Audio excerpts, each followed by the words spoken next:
Are you searching for the best in online black radio?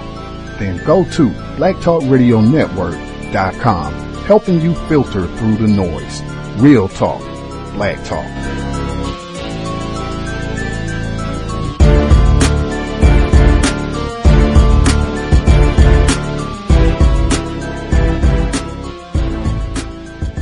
The internet is full of half-truths and all-out lies. We've all seen them, and many people on social media complaining about it.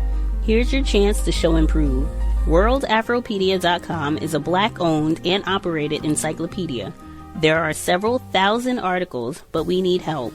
We can't uncover all the truth ourselves. So please, join us and become a writer, editor, or blogger for WorldAfropedia.com today. Every little bit counts. We owe it to the future generations to put the truth out there. Visit WorldAfropedia.com, the African-centered encyclopedia, a global database of African knowledge for the purpose of bringing about global African wisdom and understanding. WorldAfropedia.com.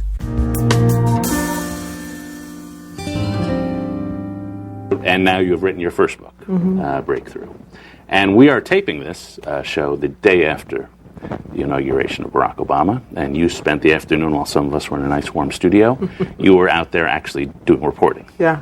And I want to first ask you about that event and how that fits in with your book, but I should preface by saying you did a fantastic report interviewing people on the mall. Thank you. And I know it's fantastic because Mark Shields and I were following you, and the worst thing happened to us, which is that we're watching your report, and you were interviewing two women in particular, one, I think, a 105-year-old woman, and another woman on the mall who was talking about what this day meant for her son. And while she's talking, tears are coming to Jim Lehrer, Mark Shields, in our eyes. And because we're manly men, we can't admit that. So we sort of get automatic allergies in the studio. We start blowing our noses. I discover lint in my eye. But you were out there on the mall. Oh, it was amazing. And so describe, first of all, your reflections on the day, and then how it fits into the larger picture. It was like shooting fish in a barrel in the mall yesterday. Everyone we talked to would just start spouting off in these long and eloquent, perfectly formed sentences about what this meant to their lives. And all you had to do is walk up and say hello, and they would start talking. And so this woman in particular was toward the very end, right at the oath-taking. We had talked to a lot of people all morning.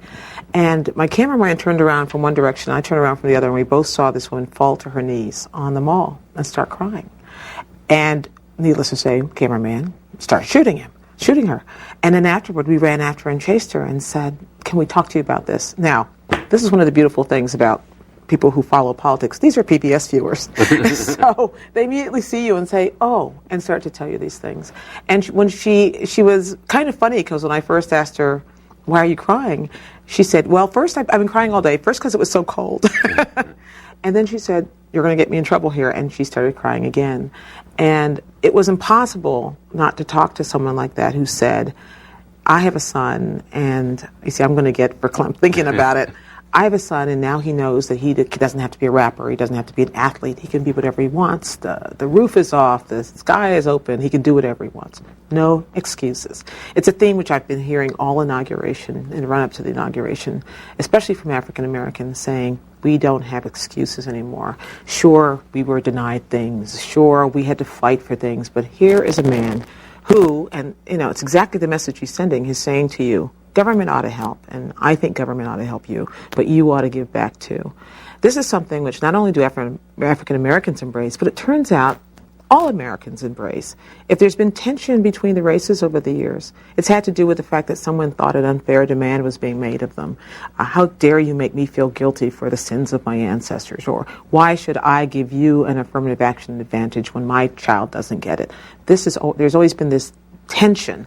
And what Obama represents on one level, he represents many things, of course, but is the idea that we're going to try to get past that and talk about the things that we all need to benefit from government, not just one group or another. Right. And oddly enough, people have completely embraced that. So that came out a million different ways, and not just from the black mother, but also from the 105-year-old woman who heard W.E.B. Du Bois speak when she was a student at Fisk University in 1926, Also from the white middle-class family from Champaign, Illinois, and from Boulder, Colorado, who came all this way because they just wanted to stand in the cold on the mall for hours at a time on crazy metro trains, just so they can say they'd been there. It was an amazing day. Yeah. And that, in the book, and I think the book is really about the Exodus story, or at least a chapter in the Exodus story of the Civil Rights Revolution, the different generations. And then the book, and in my mind, the core story of the book is that Barack Obama is not alone. Right. That a lot of people had similar, not the same obvious experience, but similar experience, similar rises, and he is part of a cohort, and you're telling the story of that cohort. Absolutely. Context of White Supremacy. Gus T Renegade in for another broadcast, hopefully to share constructive information on the system of white supremacy. Today's date, Friday, December 23rd, 2016. So I have been told the audio segment that you heard at the beginning, that was the late Gwen Ifill. That is from an interview that she conducted, as you heard, January of 2009. That full 1 hour interview is available on C-SPAN. You can go online. If you put in Gwen Ifill, that will be the first video. If you look at all the videos that she's done over the years, and there are a lot, where they have the video where she was moderating the 2008 and 2004 vice presidential debates. She hosted some of the forums that they had for the 10-year anniversary of Hurricane Katrina. They have some of that footage available as possible. Just really remarkable, stellar career as a journalist spanning decades. But that segment that we heard, I thought it was great because it gets right to what I think is kind of the spirit, the zeitgeist, if you will, of that point in history, particularly this part of the world, the election of President Obama. I think a lot of the emotion and rhetoric that you heard in that interview, and the optimism, I think that is throughout the book. It's kind of the main theme of the book at that time, not just with President Obama, although he's kind of the standard bearer, but with all these other figures that we're going to begin to hear about throughout the rest of the book, including Cory Booker, Cowbell, among others. We already heard about Harold Ford. I guess that might be a cowbell too. At any rate, this is our third study session, The Breakthrough, Politics and Race in the Age of Obama. We are picking up in Chapter 4. We're in the midway point. Chapter 4 is the race-gender clash. Last week, where she talked about a lot of the vehement white female racism that was on display throughout the 2008. Really, she's talking about the Democratic primary when it was still between Hillary Clinton and Barack Obama at the time.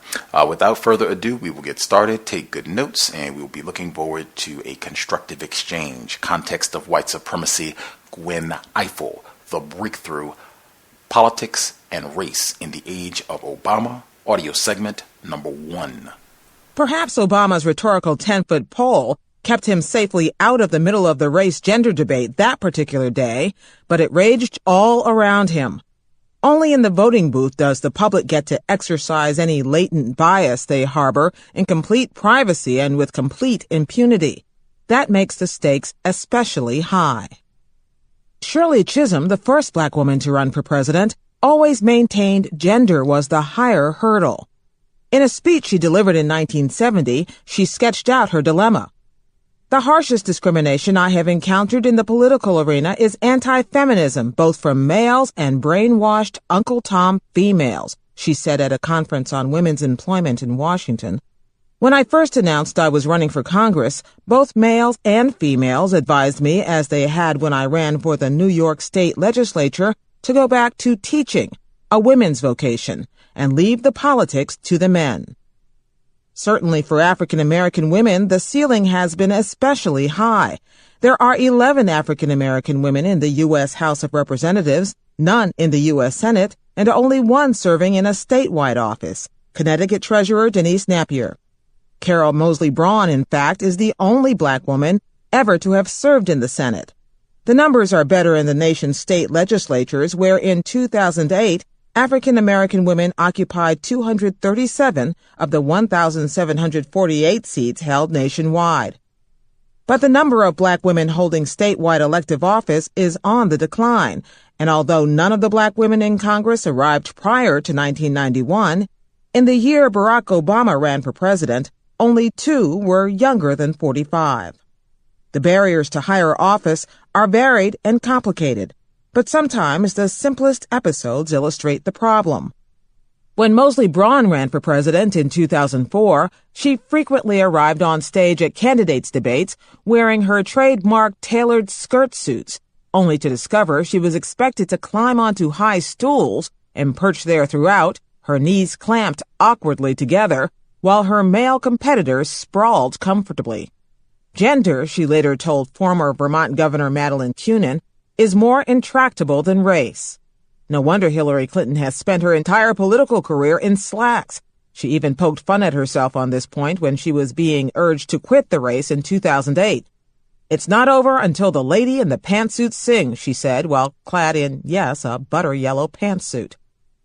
Atlanta Mayor Shirley Franklin worked in city government for 3 black mayors before she was recruited to run herself. Franklin, who was by then in her 50s, sees another reason for the ceilings many female candidates confront. "I did not think that I was worthy to serve," she told me as we sat in her airy City Hall office. "Now I'm 63. My generation is different from the one you're going to meet at 35 and 45 and 55. Franklin remembers old debates about whether successful black women were keeping black men down, but says she hears that less now. Her challenge, which she considers an advantage, is incorporating her blackness, her femaleness, and her municipal expertise into a single package. "I can see things as a woman, and I can see things as an African American," said Franklin, who decided to support Obama early on. "And I can see things as a mayor. I can put on a lens. How do I feel about this as a mayor? Who has the best policy for urban America? That's seeing it as a mayor. I can look at the historical exclusion of women and say, I don't care who he is, it's time for a woman. Or I can look as an African American and say, this is the progression of leadership that Dr. King talked about, and people before him." But this race-gender power conflict has been playing out for decades. The civil rights movement that forced racial change on a nation always seemed somewhat conflicted about the role of women. Rosa Parks may have been hailed as the mother of the movement for refusing to give up her seat on a municipal bus in Montgomery, Alabama, and Fannie Lou Hamer may have forced her Mississippi Freedom Party into the state's all-white delegation to the 1964 Democratic National Convention, but many more of the movement's women essentially stayed in the background, laboring in obscurity as the Kings, Youngs, and Abernathys led the marches. Dorothy Height, the venerable 96-year-old leader of the National Council of Negro Women, credits women with roles in all facets of the civil rights movement in her 2003 memoir, Open Wide the Freedom Gates. But one of the most telling photos contained in the book shows Dr. Height standing with the NAACP's Roy Wilkins, the Congress of Racial Equality's Floyd McKissick, A. Philip Randolph of the Brotherhood of Sleeping Car Porters, Whitney Young of the National Urban League, and Martin Luther King Jr. The caption reads, "The one woman in the crowd." In another photo, capturing the crowd gathered around King at the Lincoln Memorial at the March on Washington in 1963, the only recognizable women are Height, Coretta Scott King, and gospel singer Mahalia Jackson. There has been documentable improvement. The Department of Education reports that more than 2/3 of all bachelor's degrees earned by African Americans are awarded to women, a number that rises for master's degrees. Still, a study conducted by the Brookings Institution found that 83 nations have greater percentages of women in their national legislatures than the United States, and that the number of women in public office had not changed markedly in a decade. The reason, according to the report, is not sexism, it is an ambition gap. The fundamental reason for women's underrepresentation is that they do not run for office, the report concluded. There is a substantial gender gap in political ambition. Men tend to have it, and women don't. "It's like the train left and we weren't on it," one black female politician told me. "I think we decided we didn't even want to get a ticket, and that's the difference." The ceiling for women in general and for black women in particular really kicks in at the executive level. In 2008, there were 8 women governors, including Republican vice presidential nominee Sarah Palin, but none was black. And only 2 big city mayors, Baltimore Mayor Sheila Dixon and Atlanta Mayor Franklin, are black women. Dixon's rise is a case in point. When she was elected the city's 48th mayor in 2007, she received 88% of the vote. But she had a major advantage. She had been elevated from city council president the year before when the previous mayor, Martin O'Malley, was elected governor. She too sees gender as a greater challenge than race. After decades of community and church work, Dixon now comfortably occupies the second-floor executive suite. But she clearly remembers the resistance that another woman, Kathleen Kennedy Townsend, the daughter of Democratic icon Robert F. Kennedy, encountered when she ran for Maryland governor in 2002. "I was a woman in meetings with individuals who made it very clear, I'm not supporting no woman for governor," Dixon recalls of being the only woman in the room. "I mean, here I was, sitting at the table." Townsend lost. But there are considerably more women in the crowd in Baltimore these days. When she took office in late 2007, Dixon became the lead in an unusual foursome of municipal leadership. She not only was the city's first female chief executive, but also made the journey to City Hall in the company of 3 other black women who were elected city council president, comptroller, and state's attorney. This was the first time that had happened in Baltimore's 200 years. At her inaugural at the city's historically black Morgan State University, Dixon's pastor, Frank M. Reed III, prayed, "We thank you, God, for the women who opened the door of opportunity and would never turn back." In the address that followed, Dixon quoted abolitionist, former slave, and early feminist Sojourner Truth, who said women together ought to be able to turn the world, quote, right side up again. "It took a long time for a woman to prevail and earn the right to represent this city and its people," she said. "Too long." That night, she wore a floor-length one-shoulder gown and pearls to her inauguration ball. For the first time in history, the mayor's fashion choice was news. Still, some of the hesitation black women face differs little from the choices all women make. Political life, said Dixon, who is divorced, also took a toll on her personal life. "It's a lot of work if you're really committed," she confided while sitting at the conference table in her City Hall office. "It's a lot of sacrifices you make with your family. In my case, my second husband had a real tough time dealing with the fact that I had ambitions. And God knows, don't call him Mr. Dixon. His name is Hampton. He had a real problem with that." San Francisco District Attorney Kamala Harris, who is single and has no children, is just as blunt when she describes the challenges facing an ambitious woman who wants to rise in politics. "The round-the-clock commitment elected politics often requires," she confessed to me, "is based on a lifestyle," she said, "that a mother cannot have. But it's not because she's not up at midnight doing the work after the babies have gone to sleep. She may not be at a cocktail reception after work. She might not be at the community meetings at 7 o'clock because she's got to get those babies fed and get their homework done and get them in bed." Karen Carter Peterson, the Speaker pro tempore of the Louisiana House, got married last year and is considering a second race for Congress. "Certainly my husband and I are talking about kids," she says. "I'm 38 years old. I'm Speaker pro tem of the House, so how does that play into our future goals? Am I going to be a pregnant congresswoman? How does that impact a new marriage? There are a lot of realities that I think men do not have." Women are not the only ones taking stock of the race-gender divide and looking for ways to close the gap.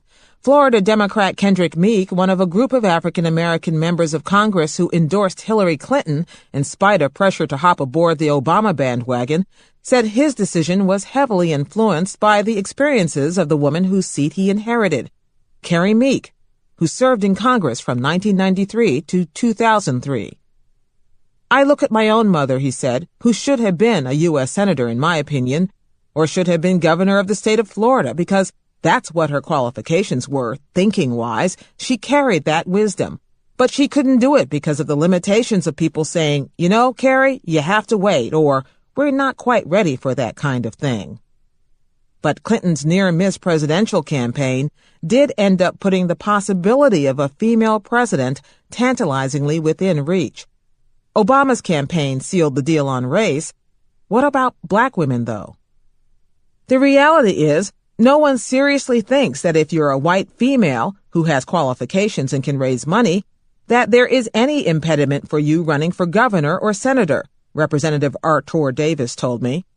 We're still not certain about the presidency, but for governor or senator, there is no one who believes that in any state in the country, if you are a strong enough candidate, there is a barrier if you're a white female. We obviously haven't reached that point with race, he added. Chapter 5. Artur Davis.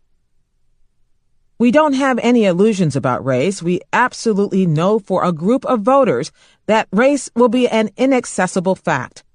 Most of those voters I'm not going to reach. But the whole premise is that there are enough voters left over who are willing to move beyond their racial bias. Representative Artur Davis. On a sizzling day in downtown Birmingham, Artur Davis is strolling through the heart of the 4-acre Kelly Ingram Park, pointing out the truly fearsome statue of bare-fanged dogs snarling at terrified children. This is not the bronze Confederate general that would normally occupy a place of honor in a southern town square. The park is peaceful today, occupied only by a few men lounging under shade trees, who roused themselves to call out a hello to Davis, their 40-year-old congressman. "Keep doing a good job in Washington," one says. "I will if we get Obama elected," he responds. 45 years before this hazy summer day, there was nothing at all peaceful happening in this park. The snapping dogs in the statue were real, and they were lunging at the child protesters who had gathered there to participate in a civil rights march. High-pressure fire hoses were turned on them, too, all under the approving eye of Public Safety Commissioner Bull Connor and the disapproving eye of photographers on hand from national publications. One of the photos taken that summer, coincidentally, is mounted on the wall facing Mayor Cory Booker's desk in Newark, New Jersey.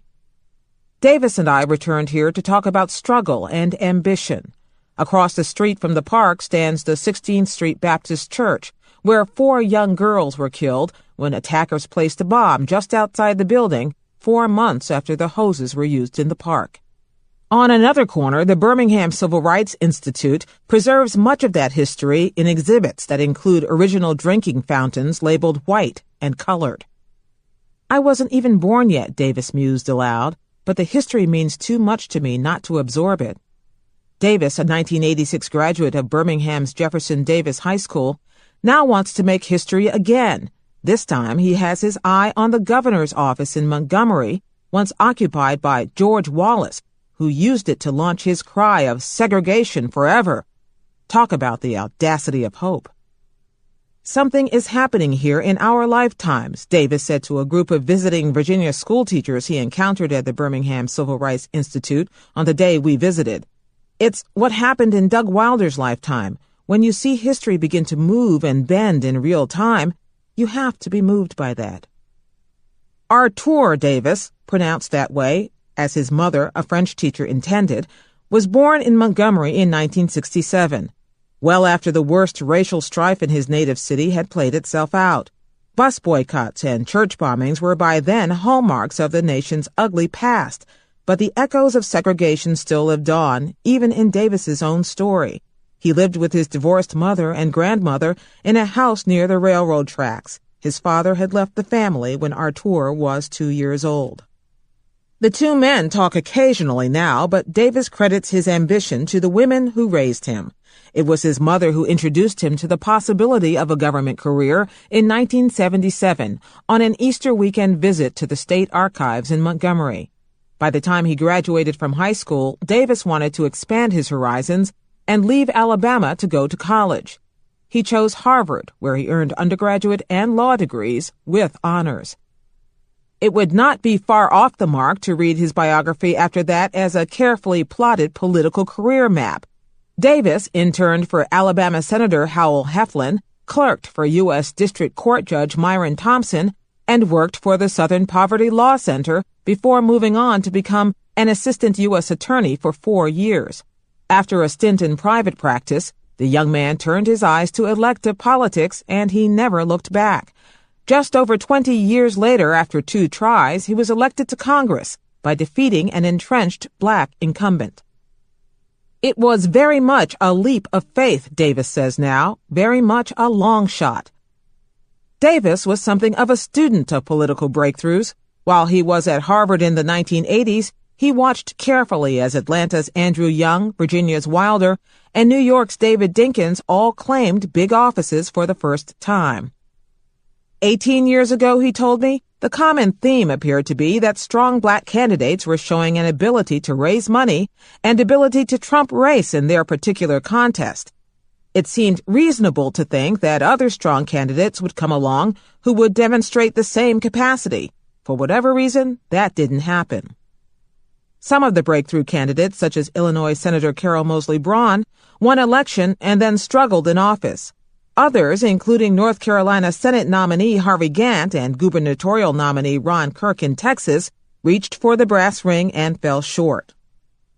So Davis picked his path and his target carefully. Earl Hilliard, then 60 years old, seemed ripe for an ambitious 34-year-old's maiden political assault. When Hilliard was elected to represent the 14 counties that make up Alabama's 7th District in 1992, he became the state's first black congressman since Reconstruction. Before that, he served 18 years in the Alabama state legislature, mastering the ropes and pulleys of power. It didn't take long for Hilliard to settle comfortably into the rhythms of Washington and to establish enduring ties with other members of the Congressional Black Caucus and with Democratic leaders. When he decided to challenge Hilliard in 2000, Davis ran head-on against all of that entrenched support, raising only $85,000 in a naive and cautious campaign. Even his advisors suggested he prepare to run and lose his first time. Still, with the help of an endorsement from Birmingham's new African-American mayor, Bernard Kincaid, the ambitious political neophyte came within 5 percentage points of victory, exposing a flank of political weakness he would be able to exploit 2 years later. It's clear to me as I look back over the conversations we had that he knew exactly what he was doing from the outset, said Natalie Davis, no relation, a political science professor at Birmingham Southern College. He knew exactly how he could win, and when he found in the second go-round the vulnerability that Hilliard had, he was able to put together a winning coalition. Part of Hilliard's vulnerability arose from redrawn district lines that moved him away from his base of support, adding more white voters to his district. Part of it came from the fact that Davis had a lot more money to spend the second time around. Courting just those white voters, he raised and spent nearly $1 million. In 2002, neither candidate won enough votes in the June primary to avoid a runoff. That set the stage for a furious 3-week campaign funded in large part by non-local supporters. The money went to pay for ads, such as one run by Davis, that accused Hilliard of accepting $1.3 million in congressional salary over 10 years, but failing to introduce education, health care, economic development, or civil rights bills. Instead, the ad concluded tartly, Hilliard-sponsored legislation regulating endangered rabbits. Hilliard responded in kind with ads accusing Davis of selling out to out-of-state contributors who funneled money into his campaign, including Republicans who supported George Bush. This, as it happened, was true. But both candidates benefited from out-of-state support. The Birmingham News discovered that Hilliard received 87% of his money from outside Alabama, while Davis received 77%. The first thing you do is isolate a community the incumbent had offended, Davis said. The community Hilliard had offended? Jewish Democrats. Hilliard had angered pro-Israel groups all over the country by traveling to Libya in 1997 and by voting against a resolution that condemned Palestinian suicide bombings. Davis's pollster, John Anzalone, said the disenchantment with Hilliard ignited the money that allowed Artur to communicate. He became a congressman by getting the white vote. Whenever I asked Alabamians whether they were Davis's friend or foe about what made the difference in the young congressman's election, the response was the same: Jewish money. Southern politics can be incredibly blunt. One flyer that surfaced during the 2000 campaign read, "Davis and the Jews, no good for the black belt." Hilliard said he had nothing to do with it. But Hilliard also decided to find a community sensitive to offense. He chose African Americans suspicious of law enforcement. "The only thing he's ever done for black people is put them in jail," he said of the former federal prosecutor. And just to be safe, Hilliard played the flip side of the law enforcement card as well, asserting in a live television interview that Davis had once been charged with date rape. This, it turned out, was not true. Hilliard did attempt to exploit the advantage of incumbency. Party leaders, including Richard Gephardt and Nancy Pelosi, campaigned for their colleague. Well-known activists, including actor Danny Glover, Martin Luther King III, and Al Sharpton, rallied to his defense. Sharpton, in particular, traveled to Alabama to suggest that Davis was not to be trusted. The new challenge, he said, is to try and buy leadership and to have money come in and use people that look like us but that are not for us. He said this at a breakfast rally at the East Birmingham Church of God. "Everybody that is our color is not our kind." Sharpton went on, "It seems there are those who now want to impose their will and call it new black leadership when it is really old leadership with black faces on it. It is more a facelift of manipulation than an example of democracy." He tried to racialize the contest, Davis said, and inject religion in the contest. And there was a backlash against that in the final days. Years later, Sharpton told me he got involved in the Alabama race only because he had family members in the state who asked him to lend his weight to Hilliard's cause. But some local Alabama politicians watched such developments with no small measure of disquiet. Sometimes those of us in leadership positions are so close-minded that we don't include people, said State Representative John Knight, who at 62 years old is a civil rights veteran who once ran for the congressional seat Davis holds. "We don't give them the opportunity," he said. "We do to them what was done to us, that in order to get in, we had to kick the doors down." But Sharpton was not the only one railing at the newcomer. Hilliard's campaign paid for an anti-Davis television ad in which a white man, smoking a cigar, morphed into a photo of Davis. The voiceover intoned, "A vote for Artur Davis isn't funny, it's an auction." Another voice chimed in, "Sold." Davis won 56% to 44% in 2002, and Hilliard, who was one of only 5 incumbent congressmen to lose that year, was bitter in defeat. "I see a future with a great deal of conflict between African Americans and Jews in this country," he said. "It's going to get worse before it gets better. I don't think African Americans are going to sit back and let this continue. There will be retribution." In 2007, after being re-elected twice, Davis challenged his state's political power brokers once again. This time, he jumped onto the Barack Obama bandwagon early in the race, while the state's African-American old guard Democrats were sticking with Hillary Clinton. When Obama won the Alabama primary and then the party nomination, statewide polls began to show Davis's early bet paying off. By picking the right horse, Davis dramatically enhanced his national profile and his own already semi-declared intention to make a credible run for governor in 2010. "I think what is happening is voters are thinking, wait a minute, if a black can be elected president of the United States, then the idea of a black being elected governor of any state is not so implausible," he told me. Davis, a political junkie who admits he spends more time thinking about these things than he does socializing, though he did become engaged late in 2008, carries the numbers in his head. He figures if he can get 38% of the white vote to complement what he assumes will be a higher, energized black turnout, up to 28% of the overall electorate from 23%, he can pull it off. He has memorized the examples he hopes to emulate. Former Governor L. Douglas Wilder got 39% of the white vote when he broke the color line in Virginia. Former Congressman Harold Ford Jr. got 41% of the white vote in the Senate race in Tennessee, even though he lost. But Davis's task became considerably tougher on the day Barack Obama was elected president. Exit polls showed Obama did drive African-American turnout to 29% of the vote total in Alabama, but he managed only 10% of the white vote in that state, well short of what Davis estimated he needs. I have no doubt if I'm the Democratic nominee, there will be a massive effort saying, if you don't like Obama, you certainly won't like Davis, he said after Obama's dismal showing in Alabama.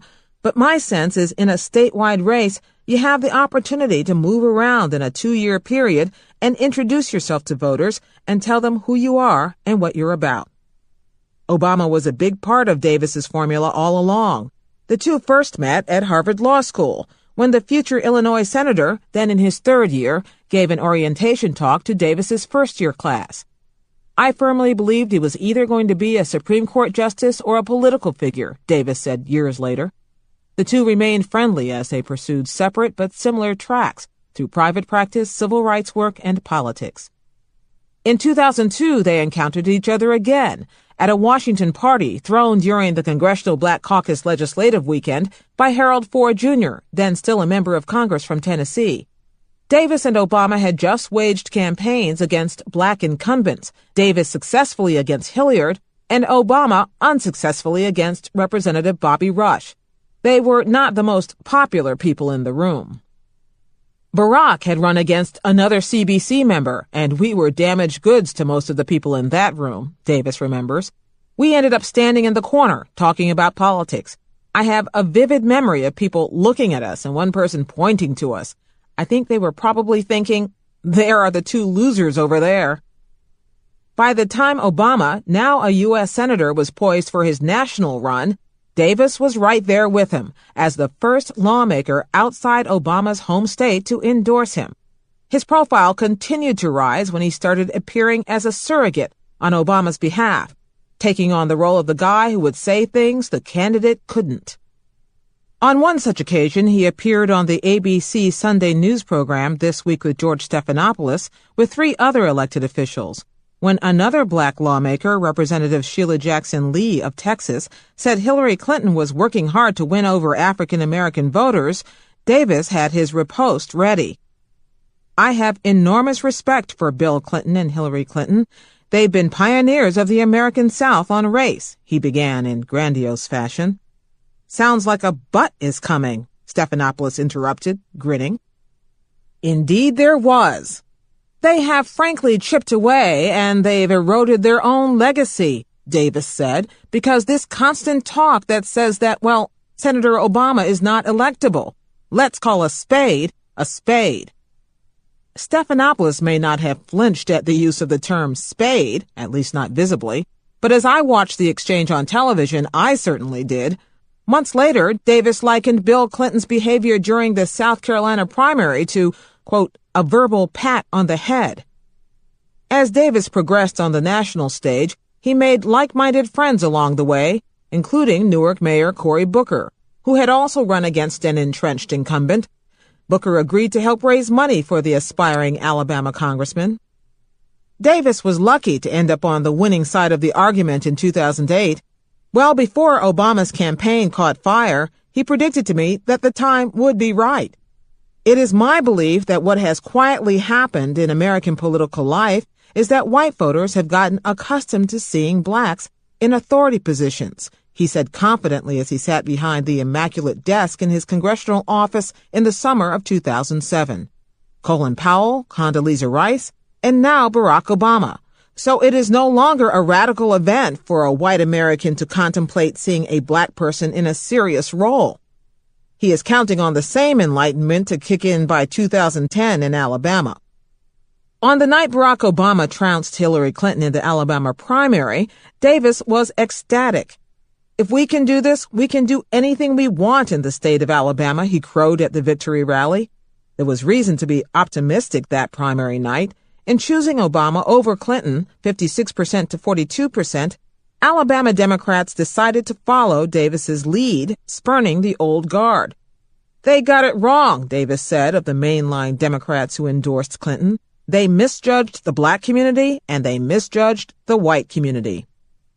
The man who misjudged the moment the most was Joe Reed, the executive director of the Alabama Education Association and chairman of the Alabama Democratic Conference.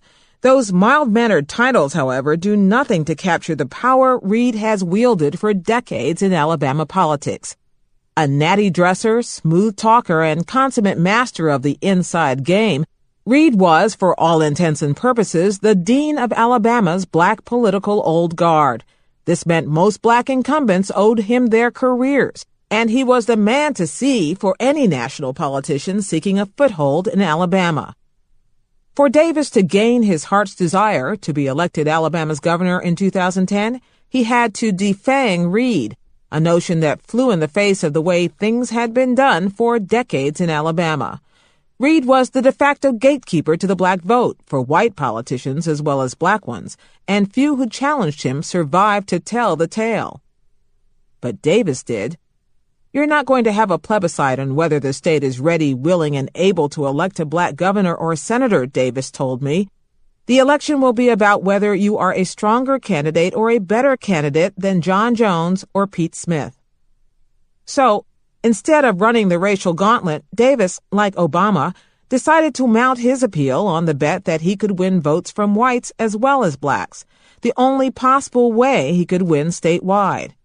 It's going to require me going into communities that have not typically had black politicians on the ballot, he said.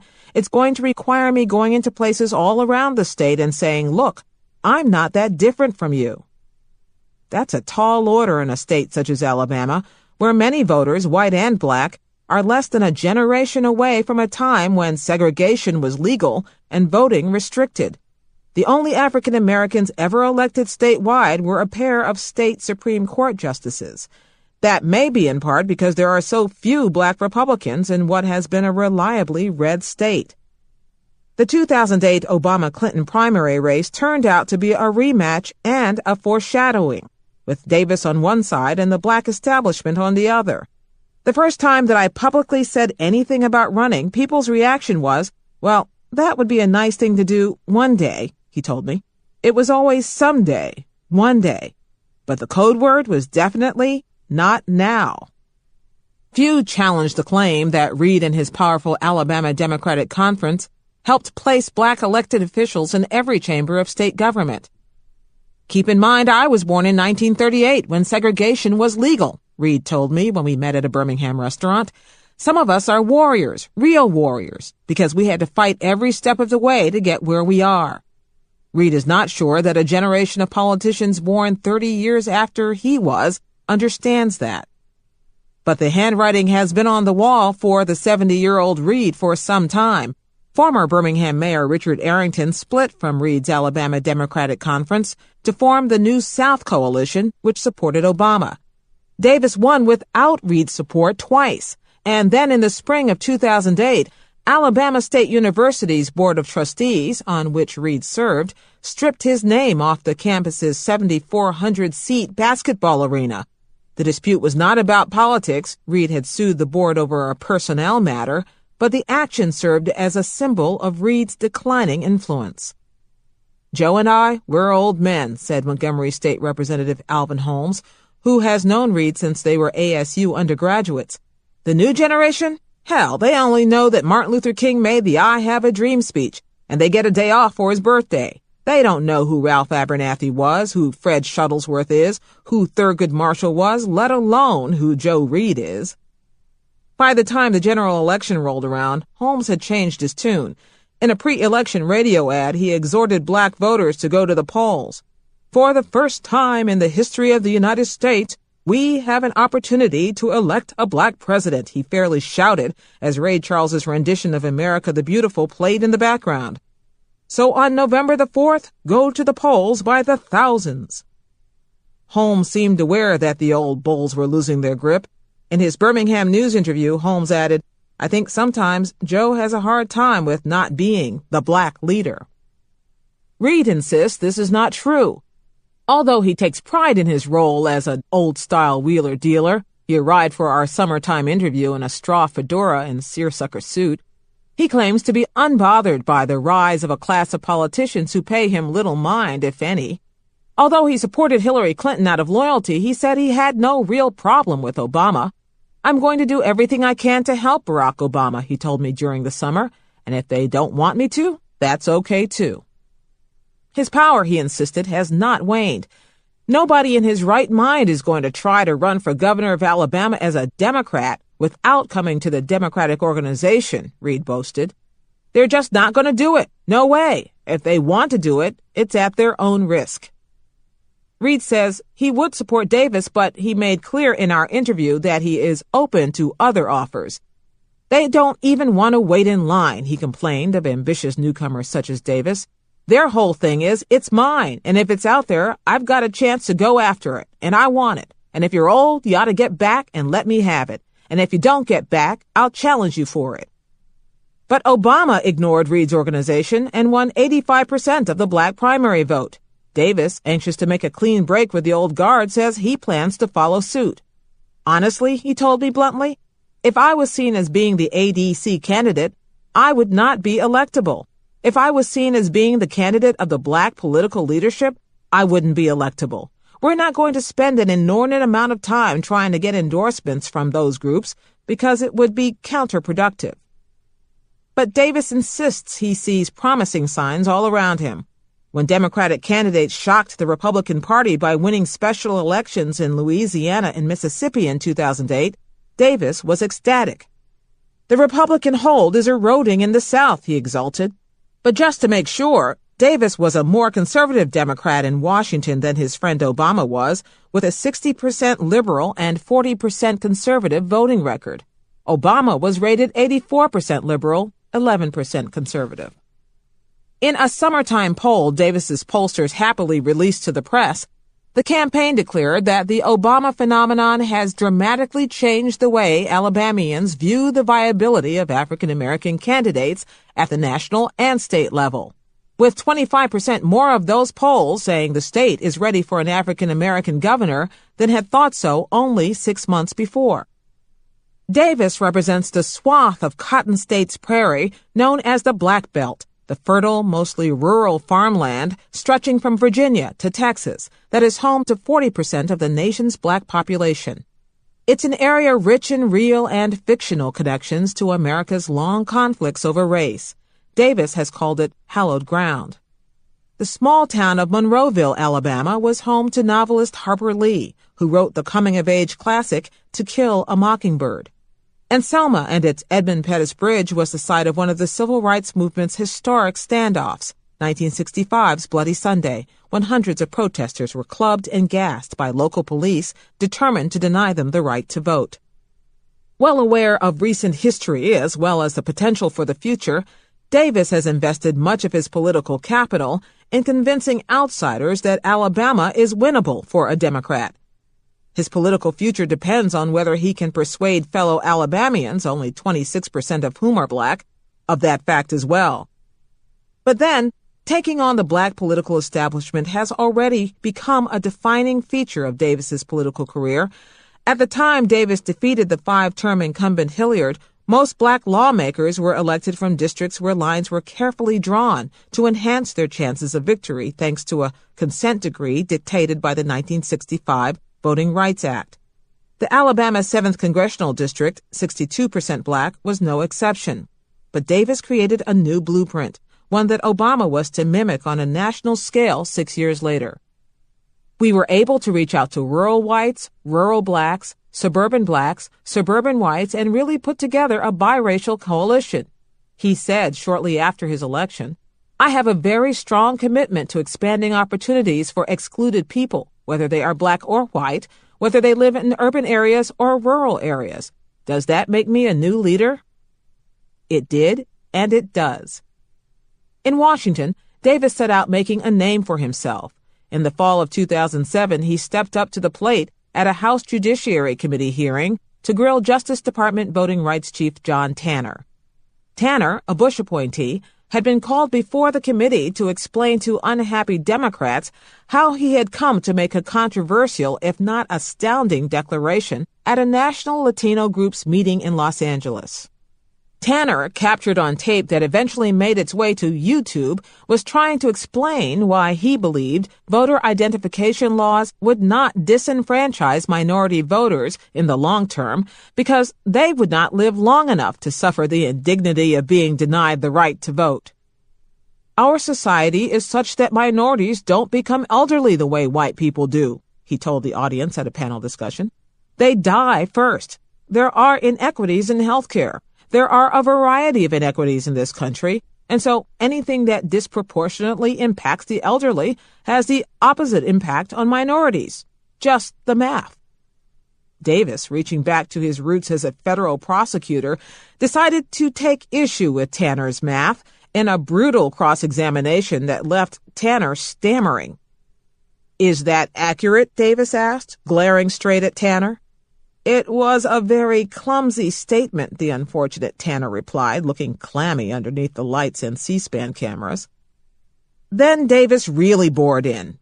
In Alabama, he pointed out, elderly blacks were more likely to vote than elderly whites.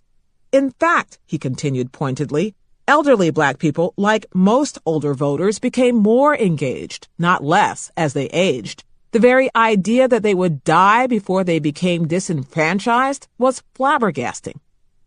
Once again, you engaged in an analysis without knowing the numbers, Davis lectured Tanner. You're a policymaker, sir.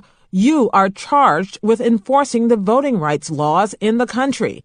If you are basing your conclusions on stereotypes rather than facts, then it suggests to some of us that someone else can do this job better than you can. By December, Tanner was gone. Davis also decided to tie his future to the middle by becoming a featured player in the Democratic Leadership Council, an organization of moderate Democrats that launched Bill Clinton's national career and was now the political home of Tennessee's Harold Ford Jr. The middle ground seemed to be the safest place for Southern Democrats in general and for black Southern Democrats in particular, especially if they harbored statewide ambitions. Mainstream values that reflect our best conservative and progressive instincts are what voters chose in the last election, Davis wrote in 2007 for the DLC's now-defunct Blueprint magazine. They sensed that a politics based on a rigid liberal-conservative divide is just not adequate to today's challenges. The most profound moments in politics usually happen unexpectedly, he added. Because he believed this, and as his early support for Obama would demonstrate, Davis left little to chance. In a political soap opera that claimed local and national headlines, Davis also became a featured player in the fight to exonerate former Democratic Governor Donald Siegelman. Siegelman, who was convicted in 2006 of bribery, conspiracy, and obstruction of justice, argued that he was targeted by Republicans, most notably President Bush's political guru, Karl Rove, who directed federal prosecutors to bring him down. Davis became the former governor's point man on Capitol Hill, where the House Judiciary Committee, on which Davis served, convened a series of hearings. Davis became one of Siegelman's chief defenders, even appearing on 60 Minutes to support him. But he also worried that a knee-jerk defense of a convicted politician can smell of the old-fashioned partisan politics he claims to eschew. When I asked him why he was such a high-profile Siegelman ally, Davis said that as the sole member of the House Judiciary Committee from Alabama, he had no choice but to support an inquiry. Barely know him, he said of Siegelman. He was my governor, he was my nominee. I know him as one politician to another, but remember, he was going as I was coming. We kind of missed each other. Davis said he expected most Alabamians to ignore the complicated Siegelman controversy and was counting on it to fade away well before 2010. Siegelman himself was eventually released pending an appeal. Davis's decision to back Obama fast won him fans in high places, including at the editorial board of the Birmingham News. Davis was on board early, the editors wrote of his support for Obama. Davis is not just riding a fast-breaking horse, though. He's also riding a trend in which voters are attracted to youth, vitality, and change. He and Obama represent a new generation of politicians, appealing to a new generation of voters. Still, when people active in Alabama politics are asked whether Davis can be elected governor in 2010, they pause a bit before answering. John Knight, the state representative who has broken with Joe Reed, picked his words carefully when we spoke in his State House office. I would never say it's pie in the sky, and I don't ever criticize somebody for what their ambitions might be, he said. I think all of us have to have high ambitions, the desire to want to do things, and I admire him for his ambitions and what he is trying to do. But then he added, I would say realistically that this is Alabama. In Washington, older black politicians have been skeptical as well. I think our tour is too intelligent, District of Columbia Representative Eleanor Holmes Norton told me when I broached the idea of Davis running for Alabama governor. Our tour can't make himself into a white old boy. I think it would be much more difficult given the state, not for our tour, but the state. Of all states, that's the worst state I could think of now to run in. A terrible state. She added, the country's so polarized, I do not see a Southern governor as our next step, frankly. But Norton said this months before Obama clinched the Democratic nomination, and Davis was counting on the Obama win to be an object lesson for the skeptics. For all kinds of reasons, Obama is not in the position to win this state, Davis admitted to me months before voters even went to the polls. But that does not mean that a moderate black Democrat who ran the Wright campaign couldn't win in 2010. By mid-2008, Davis had already stashed another $1 million in his campaign war chest, and he regularly dipped into it to salt the coffers of other Democrats around the country. This is a very reliable way to be popular on Capitol Hill. By joining the Democratic Leadership Council, Davis also set out to signal that he was not too liberal for Alabama. Yet, unlike Harold Ford Jr., another black Southerner who tried to walk that partisan tightrope, Davis also forged ties with Washington liberals. One key example, Ford challenged Nancy Pelosi for the House leadership in 2002 to burnish his credentials as a conservative Democrat. 6 years later, Davis chose another tack.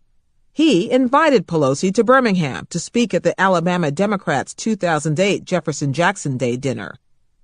Some of Davis's political courage could be laid to timing. In neighboring Mississippi, Travis Childers, a white Democrat, had just surprised almost everyone by winning a special election for a House seat long held by Republicans. Add to that Obama's overwhelming Alabama primary win, and Democrats were feeling downright optimistic about the South, when in another year bringing Pelosi to town would have been akin to inviting a chicken into the wolf's den. Davis counts carefully. In spite of the general election results, he remembers that Obama received 25% of the white primary vote in Alabama. In the short run, Davis's boldness has been rewarded. It is hard to count out a skilled politician who wants the job so badly, and one who has the resources that make it impossible for skeptics to turn away. His friends began leading the chorus. I think in a state that saw 80+% of black voters turn out for Obama Tuesday, you'd see 90-95% turnout for Davis, and that would do it, said John Rogers, a black state representative from Birmingham. Davis also knows that his election hinges on how he is seen at home, not necessarily how he is seen in Washington. By championing the concerns of black belt farmers in Washington, Davis hoped to raise his spotty statewide profile, especially in areas such as Huntsville and Mobile, where he was not well known. He did this by concentrating on the things that get members of Congress reelected, such as delivering $3.1 million in federal disaster funds for the state's catfish industry, significantly affected by a drought. Alabama is the nation's second-largest producer of catfish. And because the Black Belt is the poorest area of the state, Davis also railed against the lack of education financing in his home state, as well as a regressive tax structure that penalizes the poor. We still tax infant formula and baby food, he says, but yet we have a tax break for animal feed. That's an indefensible posture. Still, there are always tightropes to be negotiated. Taking his cue once again from Obama, Davis has spent as much time focusing on possibilities as on problems. We have stumbled into an array of blessings that for so long a time would have been considered inconceivable, he told a Kiwanis Club meeting in Montgomery. The question is, what do we do now? The question is not whether we have the resources, because we have more resources than ever before. The question is, do we have the commitment, the resolve, But Birmingham Southern's Natalie Davis tried and failed to win her own race for the U.S. Senate in 1996. She is white, and she is not so sure any of this will be enough. In the general election, for a Democrat to beat a Republican, she says, a Democrat has to get about 40% of the white vote. I do not know how you get there. If you're white, I don't know. If you're white, I don't even know how you get there. If you're black, it's that much more difficult. Artur Davis may have taken note of Natalie Davis's electoral difficulties. He decided not to challenge Republican U.S. Senator Jeff Sessions in 2008, even after the Obama primary rout. The Senate race, which he estimated would cost $10 to $14 million, would have been overshadowed by the presidential campaign. Sessions ended up being the state's top vote-getter in 2008.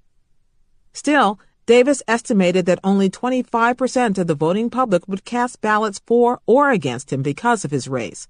The only two political coalitions that exist in Alabama, he told me, are the future versus the past. There's been just an equation, which is you have to work harder if you are a Democrat down south because there's a price of admission, said the pollster John Anzalone, who has made something of a career of advising unlikely Southern Democratic challengers. You have to hit a credibility level with white voters, whether you're white or black. In any case, 2010 will not be a vacuum for Davis. In his attempt to win the Democratic nomination for governor, he is likely to face popular former Alabama governor and current lieutenant governor Jim Folsom. Folsom, 59, is the son of a legendary former governor, Big Jim Folsom, and served as governor briefly when, in 1993, he replaced H. Guy Hunt, who'd left office in disgrace. The younger Folsom also has run for office in Alabama a dozen times, including for U.S. Senate and House, so his name recognition is sky high. If Jim Folsom runs, it's going to be a replay of Hillary and Obama, said Natalie Davis. The ties to Folsom in the black community are quite strong. Another Democrat told me the face-off would be a battle royal. One of Folsom's acts as governor was to remove the Confederate flag that flew over the state capitol. Davis began rehearsing his argument against Folsom years in advance, knowing he would have to get past him before a general election challenge against a Republican even became an option. Likely Republican challengers include Greenville businessman Tim James, who has sought the GOP nomination before, Jack Hawkins Jr., the chancellor of Troy State University, Bradley Byrne, the chancellor of the Alabama Community College System, and State Treasurer Kay Ivey. Obama or not, Alabama remains a thoroughly red state. Against that uphill backdrop, Davis admits quite readily that he is using the Obama campaign and all it represents to throw down the political gauntlet in a state that otherwise might not have him. One of the reasons I have to be so overt about my ambitions is I can't run a shadow campaign, he told me after leaving church on a Sunday morning where he was repeatedly approached about running. I have to be overt about it because if I didn't make it clear to people that I was interested in running, people wouldn't automatically presume that the black congressman would be interested in running. Davis also tells anyone who will listen that he's not particularly interested in any other job. Not lieutenant governor, not attorney general, not cabinet secretary in an Obama administration. I think, Natalie Davis said, Artur wants to make history. Whether he runs for governor or eventually accepts a role in the Obama administration, Davis states bluntly that he does not plan to spend the rest of his career as a member of Congress. The longer you stay in the Congress, you will accumulate more difficult votes, you will accumulate more difficult positions that may be hard to reconcile with your national base or your local base, he told me, speaking with more political candor than most lawmakers allow themselves. That will get worse over time. The longer you remain in the Congress, the more you become the part of the backdrop, the more you become a long-term congressman. If you're in the Congress 15 years, people say, you've been there for 15 years. Why not stay 20? Ultimately, I think we can run a campaign that just doesn't get too tied down to the anchor of race, he said. Race is going to be a topic of conversation, but we're not going to get bogged down in these internecine fights among black political leaders. Chapter 6. Legacy Politics. A political career is just like any other career. Plumbers' sons become plumbers. Politicians' sons and daughters become politicians. The odds of you going into politics if your parents are in politics are much greater. David Besides. Context of White Supremacy. That will do it for the first audio segment. We'll basically be at the beginning of Chapter 6, Legacy Politics. That's what we'll pick up for the beginning of Chapter 6, again, Context of White Supremacy. If folks would like to chime in to share their thoughts on the first section of the reading, the number to dial is 641-715-3640. The code is 564-943#. Press star 6 if you would like to participate. Number again, 641-715-3640. The code is 564-943#. Press star 6 if you would like to participate. Additional information, since we just concluded the chapter on Arthur Davis, one of the black males representing the breakthrough that she's writing about. Mr. Davis did run for governor in Alabama in 2010, and he did not win. In fact, he lost in the Democratic primary, so he did not get very far in his attempt to become the first black governor of the state of Alabama. He eventually switched to the Republican Party in a few years after his 2010 loss in Alabama. Most recently in 2015, he tried to become the mayor of Montgomery, Alabama, and he lost that bid as well. So that's some of the additional information that's happened with Mr. Arthur Davis since the publication of this book. Anywho, if you do not want to use your phone to dial in, if you want to use the free vote line, you can do so as well. It is linked at Black Talk Radio Network. If you need the address, it is tinytin.y.cc/1race, and that is the number 1. The address again, tinytin.y.cc/1race. And that is the number 1. When you put that address in, there should be a link on the left of the page that says free vote line. Click it. It will open a small window on your screen. The top line, it's a drop-down menu. Select the number that I just gave out, which again is 641-715-3640. Next line, it will ask for the code.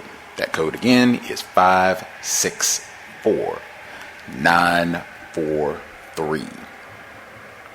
Final line, it will ask for a name. You can use a real name if you want to use a nickname, if you just want to press random keys, whatever you're comfortable with. Once you get that information entered, click the green button at the bottom. It should connect you to the live program. You should be able to hear us live. And it's the same procedure if you would like to participate. Once you connect yourself, you'll see the dial pad on your screen. Press star 6. You'll hear an audio prompt. Press the number 1. We will get you on the line and you can share your thoughts and views. We're about halfway through the book. I know for some folks they've said this is not exactly medical apartheid, but I am learning a few things. So regardless of how you feel about it, we're about halfway done. So we are moving briskly. Folks who dialed in, let's see, the caller at 5771. Did you have commentary you wanted to share? You should be with us. Can I be heard? Yes, sir. Okay. Greetings, Gus, and greetings to all the listeners. In the chapter ending in regards to the gender politics, Gwen had cited a study about why not enough black women were in politics, and I guess the study said that there was a lack of political ambition, which is kind of vague to me, so didn't understand what they were talking about when they said that. Oh, I got a question. In the beginning of the chapter of the Arturo Davis, the park that they were in, did they say that there was a statue of somebody being attacked by a dog? Is that correct? Let's see. Beginning of Arturo Davis. Statue.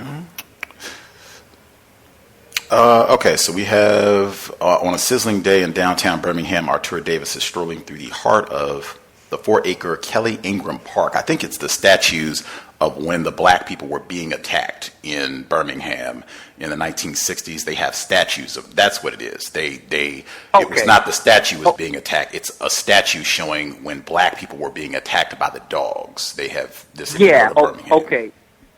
Yeah, I got it. Okay. Yeah. Now that right there is very, very questionable to me. I mean, it's very weird that they would have statues of black people getting attacked, because typically in the history of art, I'm not an art expert, but statues are supposed to, resemble some sort of pride and dignity. And they have a statue of black people being attacked by dogs. And it's just very confusing to me on why they would allow that, or why would anybody allow that. I don't know if it's just,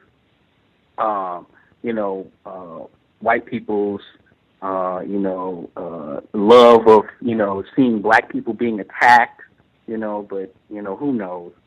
Also, too, as you see with the campaign between Hilliard and Davis, politics seem to bring out the worst in anti-black behavior, with them going at each other, and then you get Al Sharpton involved, and people who don't even live in Alabama being involved in that whole campaign. And there's, basically a lot of black, with Sharpton being the main, antagonizer, So politics seems to bring out the worst in anti-black behavior.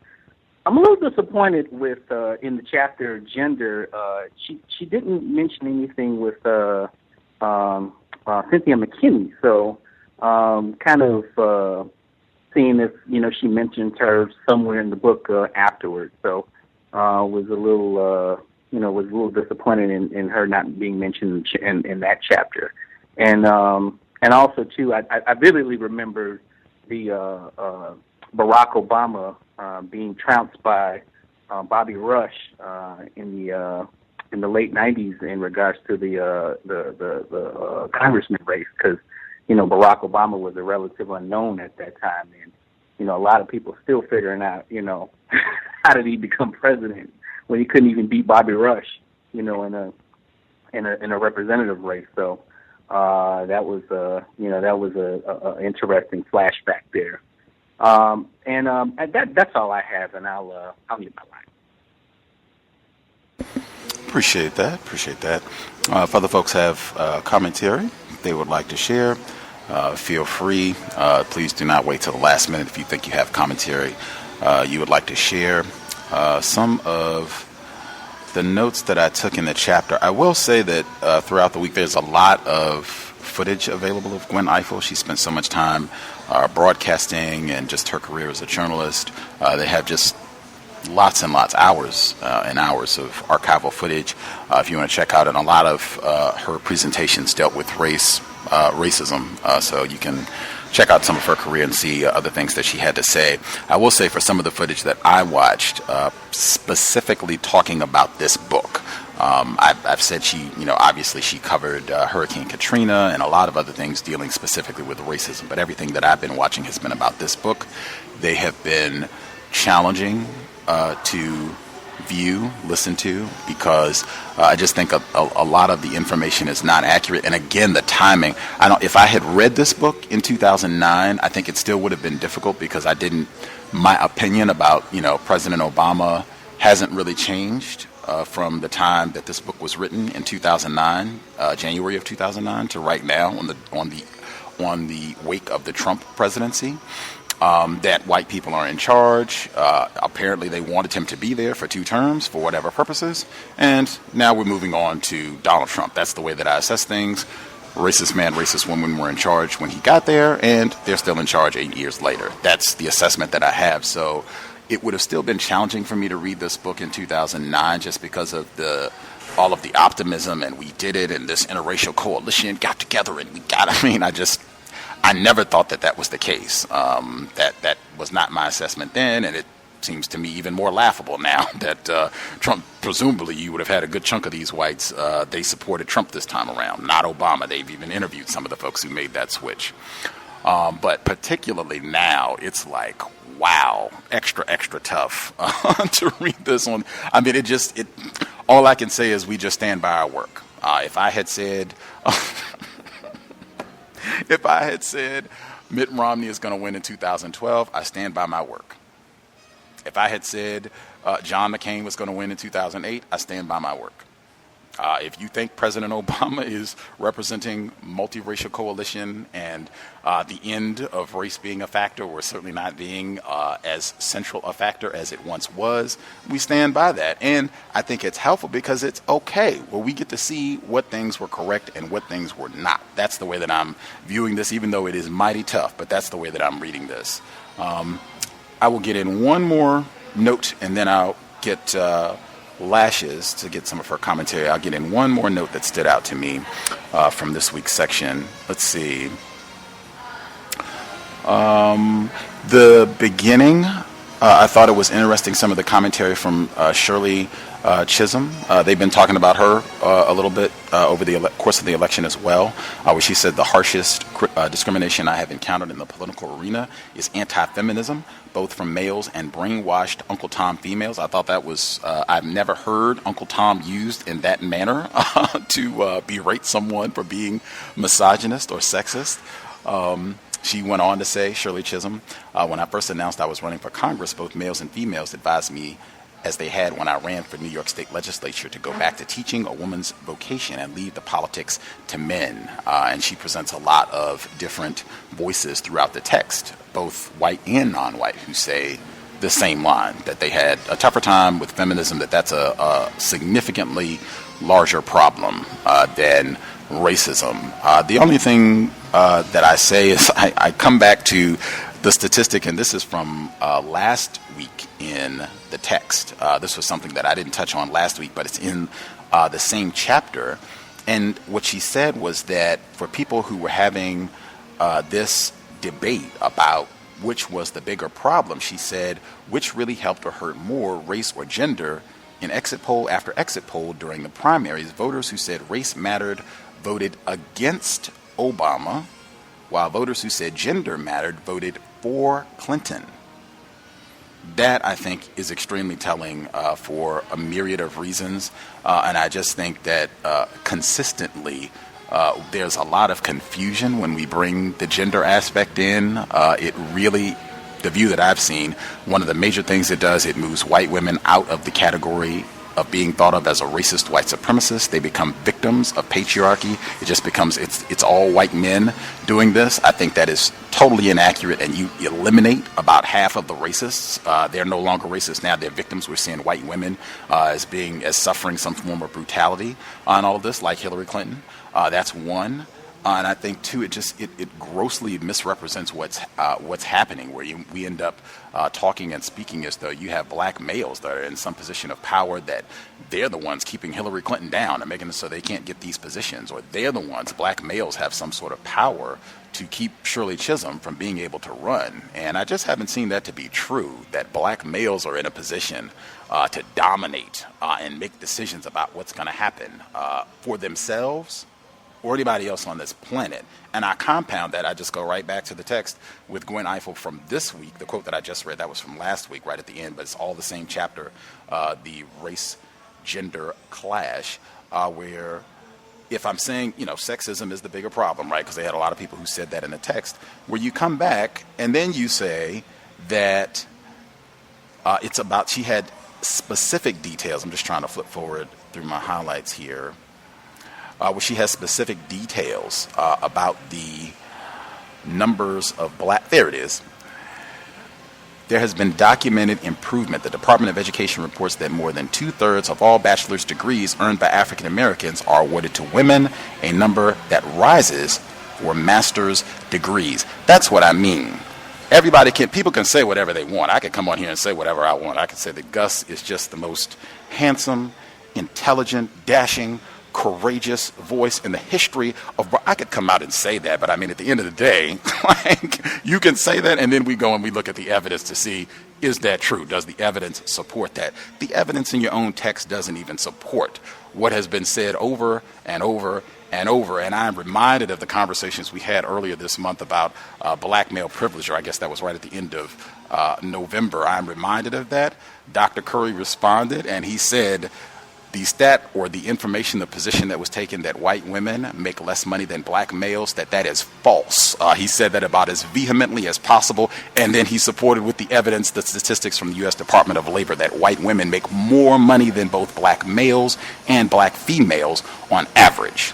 So I'm reminded of those conversations. I reject that in total. The problem is white people, the system of racism, white supremacy, black males, black females. We're at the bottom of the boat, and whites strategically, effectively employ, in my view, bringing in sexism to just confuse our understanding of what white supremacy racism is, how it works.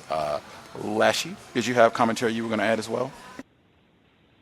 I wanted to talk more about intergenerational difference between the party, but I'll wait until the next talk go around. Okay. How interesting.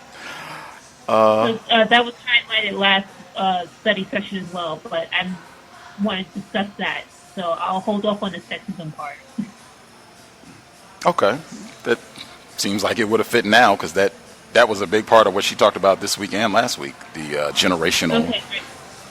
Yeah, okay, great. So what I noticed with the DNC in this election, and hearing the book study session on this particular topic of intergenerational conflict, it's amazing how these parties continue to repeat the same political behavior over and over again, selling it to the public as something different when it's the same old, same old. And anytime a younger politician, for example, Barack Obama in this time period, they weren't supportive of him because he was you could say, an outsider from an age generation perspective. And once he started getting support by whites, other blacks, I should say, began to circle around him as well. But you're also seeing that now played out in the sense of the DNC, since they lost so badly. And between the black guy who wants to run for the chair of the DNC and this other Latino that's running for the chair of the DNC as well. But the difference between those two is that the Latino is a insider, you could say part of the generational clan of the DNC, where the black guy, I think he's like a Muslim guy from Minnesota or something like that. Keith Ellison? He's not in the generational high-class clique, so to speak. So this is still playing out regardless. That's all. They've been doing a lot of talking about some of his previous commentary and connections to Louis Farrakhan, who was also mentioned in this book, and he has not been willing to come out or I don't know, maybe he has, maybe I missed that part, but I know he was on Democracy Now! Within the last 2 weeks talking about this, and that's been a big to-do in whether or not he can get this position or not. Some of his previous remarks related to racism, which, as you said, we just keep doing the same things over and over again. If you're a black person, we will require you to rebuke or renounce or reject specific black people or black people in total. That will be required publicly somewhere along the way, and if you do not do it to our satisfaction, then maybe we will not allow you to, progress in your political development. If other folks have commentary, feel free if you want to respond to some of the issues that have been brought up, or if you have other thoughts from the books you wanted to touch on. I touch on this metaphors consistently. There are a lot of them in the book where, sandpaper conflict, where she used that term regularly in the book. more so than the term racism. Another one where she says, this is in the Arthur Davis chapter, where she says, let me give the full context. She says, bus boycotts and church bombings were by then hallmarks of the nation's ugly past, but the echoes of segregation still lived on, even in Davis's own story. Just when we use terms like that, when we're talking about an ongoing current system of terrorism,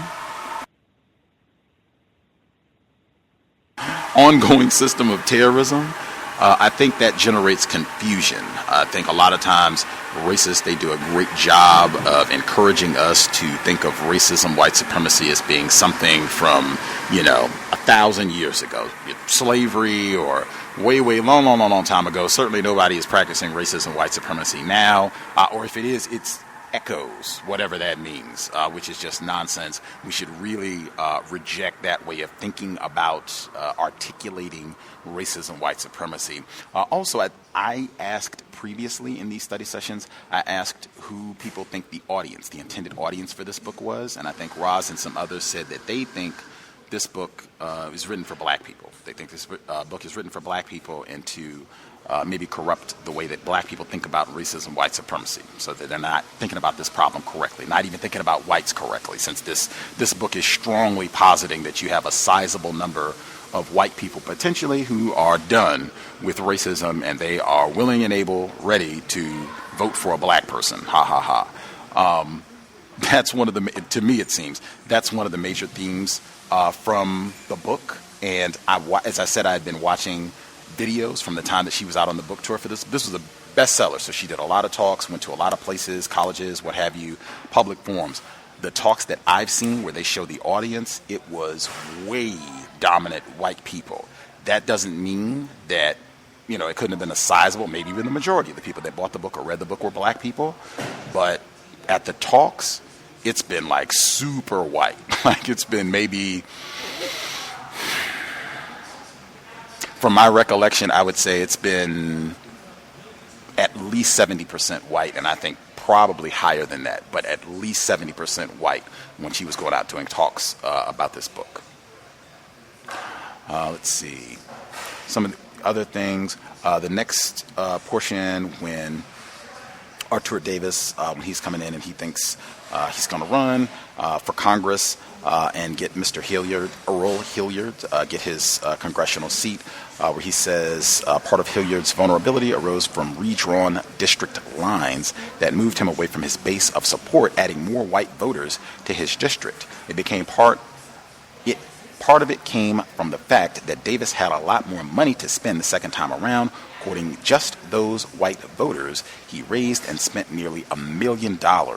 I thought this was so important for many, many reasons. And kind of why I've said, I feel like so much of this book, at least the early portion that we've read, I guess we've read about 40% of the book now, so much of it to me seems focused on like black people squabbling with other black people.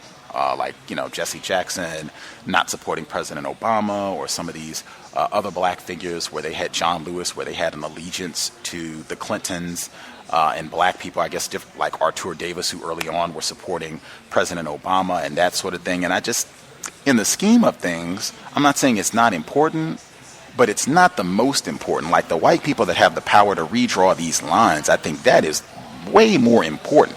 Not saying, that there's no value to what's being presented. I think a lot of times we end up focusing and placing greater significance on squabbles and small conflicts between victims as opposed to paying to the people that are responsible for all of this, white people. Also, the first caller who mentioned Cynthia McKinney and why she was not included in this book, that right there would be, bam, great follow-up, because that is exactly, not necessarily the redistricting, but having all of this out-of-state money, particularly white people specifically, who we do not want this black person in office anymore. We do not want this person in a congressional seat anymore. She was a 6-time congresswoman in Georgia, Cynthia McKinney. We don't want her to have this seat anymore, so we'll just pool money and even hot parties, because they have open primaries in Georgia. And so you had all of these white people that were not Democrats coming in and voting in the Democratic primary to make sure that Cynthia McKinney did not win a 7th term. That would have been a great spot to fit it in. And this was not ancient history. This was within 10 years of when this book was written. I think she didn't include that, or at least my theory would be, because that does not fit the mold of the breakthrough that she was discussing. I'm sure she was very informed about what happened with Cynthia McKinney, Gwen Ifill was, but that just doesn't fit in this book. If the premise of this book is that things are improving so much that white people are willing to vote for a black person and race is becoming less significant for a lot of black people, what do I say about it? I mean, I don't, how do you even make sense of that? That contradicts everything. That contradicts the main point of the book. Unless I am totally misreading this, that could be the case, but that just seems like something there's no way that could fit in this book. We'll have to pay attention.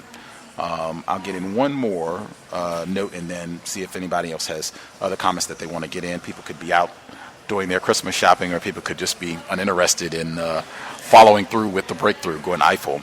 Let's see, one other thing that stood out. When she talked about Obama winning 10% of the vote in Alabama, this is 2008. When they had the general election in November, he wins 10% of the vote. Again, when you have a number like that, that's something that, in my view, it should not be glossed over as we're talking, in a very Pollyanna way that Arthur Davis can pull this off. He can make it happen. He can run this conservative Democratic campaign. As I said, he eventually became a Republican. He can do this. He can appeal to whites. He can offer them trust. He can do all of those things, and maybe they'll support, or maybe he can get enough of them that he could still win. Clearly not the case. He couldn't even get enough votes, white votes, to get past the Democratic primary. And I just think that we have a tendency to do this, and this might have been the type of thing where some white people said, hey, this is the type of book that we want. Sometimes I think that happens as well, where non-white people, this is your assignment. You're not picking cotton today. You're going to write this book, and it's going to be what we want said about racism. And we'll approve it. And if you do a good job, hey, we'll make it a bestseller and book tour whole nine. That's what it, and if you don't do a good job, or you're acting like you don't want to do it, well, maybe you don't get to keep that anchor position. I'm sure they could do it either way. So I keep that in mind as well. But just that sort of thing should not be minimized. President Obama, most white people did not vote for him in 2008. Most white people did not vote for him in 2012. In fact, Donald Trump got more white voters this year than President Obama did either time. That, I think, is the big story in terms of really understanding what it means to be white and the centrality of white supremacy racism. Did folks have any other comments they want to get in? You missed anybody? Or Lashes, Mail Caller, do you all have anything else you wanted to share?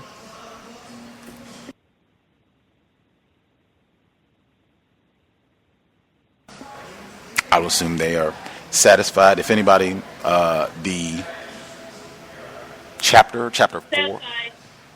Oh, right on. Appreciate it. If anyone had commentary on the race gender chapter, that was chapter 4, because we ended that. She's moving on to other topics as we're rolling through the book.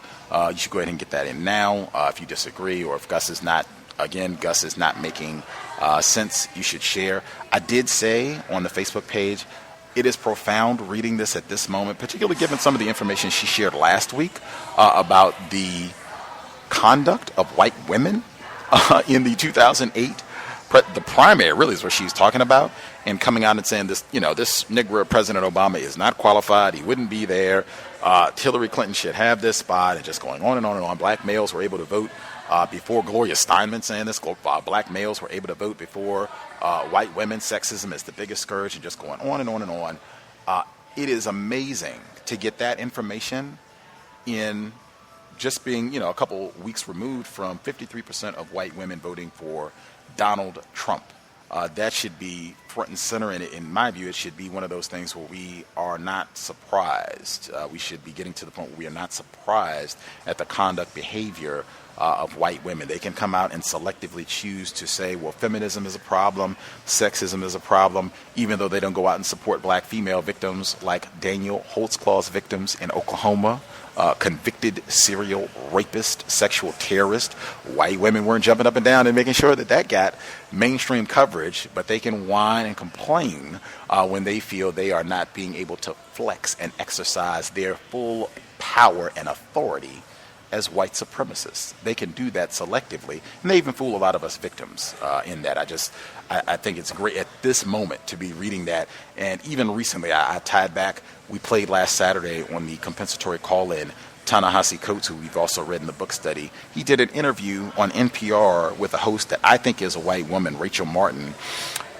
She asked him to comment about 8% of black voters supporting Trump, and he just brilliantly flipped the question to say, well, I mean, over 90% of black voters did not support Donald Trump. That speaks much larger than the 8%. You almost never get a demographic to vote 90% in support of one person. I think that tells you more about what black people thought about Donald Trump. In my view, the total evisceration that she deserved, and further, for this to be, I think, a white woman, what about the 53% of white heifers like you that went out and supported Donald Trump? That's where the focus should be. I thought he was such a sexist and a pig in everything that he said. I see the same thing in this text. It could be tied together nicely. The conduct of white women consistently, how they behave, and the white supremacist interests that guides their behavior when it comes to presidential elections. That's something right there. You can make a nice little connection. Let's see. Anything else? Yes. Quick question. Do you think the DNC has learned a valuable lesson of not putting up a white female against a white male who has lots of machismo and represents RWS much more clearly than the white female? I mean, I think it's situational. I mean, I think they could if the U.S. had a Marine Le Pen, I think she could roll. Absolutely. They could put her up if they could manufacture someone like that. I think if you're supposed to be a Democrat, I think the conventional mode, at least what it's been over the last 50 years or so, they have been the party that I guess most people perceive as being the not racist. They're supposed to be a bit more refined about it. Depending on how they want to govern the system of white supremacy, I think they absolutely could put a female candidate forward, just changing the messaging and what it's going to be. I don't think Hillary Clinton would be viable, but I certainly think they could find someone, if we're talking 2020, I certainly think they could use a female candidate. I don't know if you meant white specifically or just female in general, but I certainly think they could have a female candidate, white or non-white, to say, hey, this is going to be the person that's going to run to replace Trump. They certainly could get a racist female candidate. I certainly think that would be in the realm of possibility. I just think at this particular moment, I think was very specific for why they wanted to use Donald Trump, if that makes sense. Got it. Just to my understanding, they used Donald Trump, DNC that is used Donald Trump as their opponent, thinking it would ensure them more votes, but actually backfired on them, with Hillary Clinton as the main face of the Democrats runner up. That's interesting. I'll have to ponder on that for a moment. The caller 1842, did you have commentary you were going to share as well? 1842.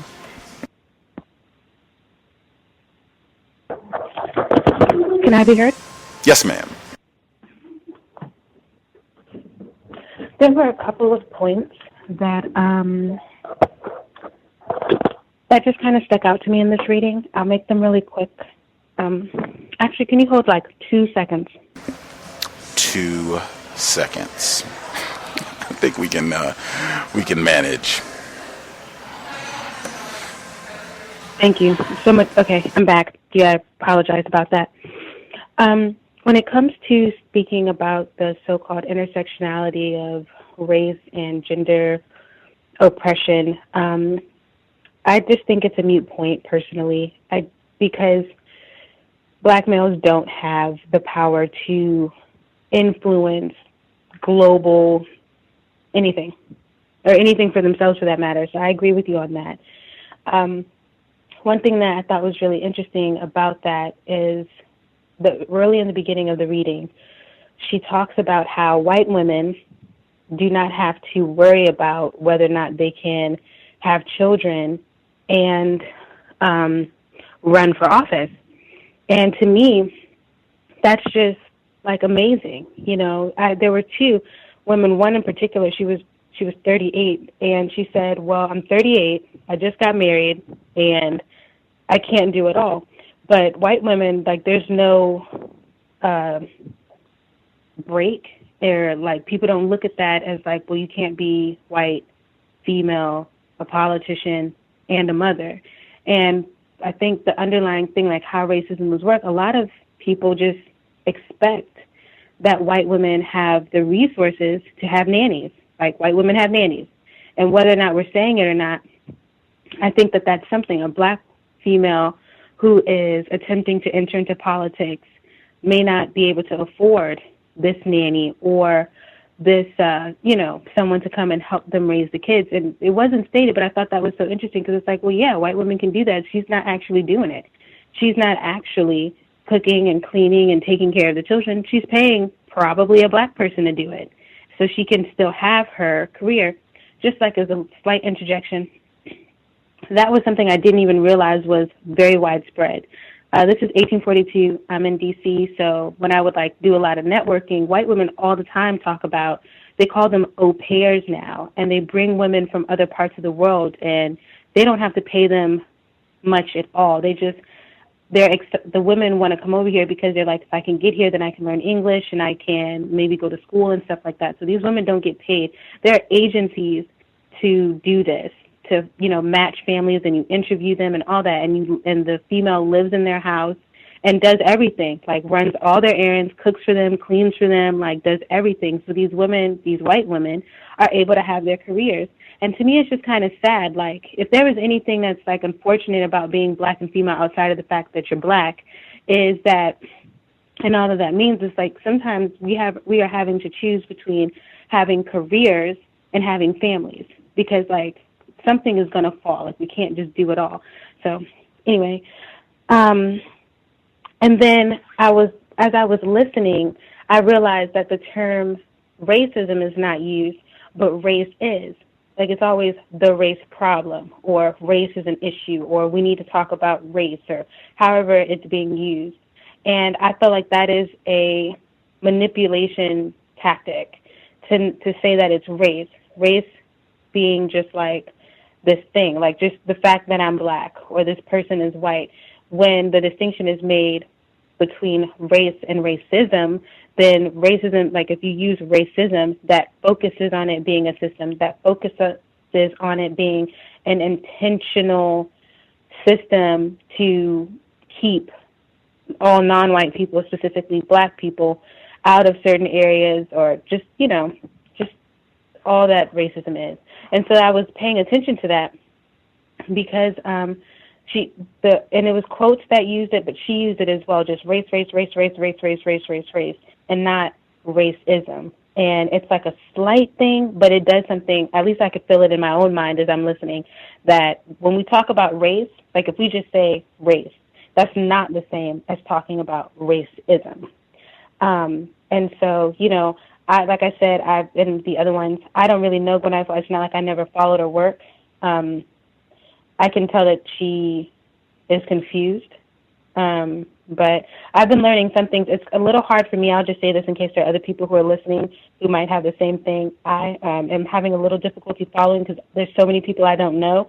I'm like, who is this person? Is she talking about a white person? Is this person black? I need to look at all the, Google them and see their faces and their names, because I'm completely ignorant in who these people are. So right now they're just a bunch of names being thrown around, but it's good to hear them because it makes me a little bit more informed.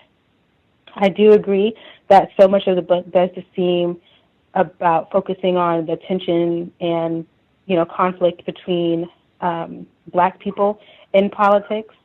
But it's good that way I can actually see, to me, what I'm realizing is if you want to be famous, you want to be somebody, you want people to listen to you, all you have to do is talk negatively about other black people or incite conflict between black people, and you're halfway there pretty much.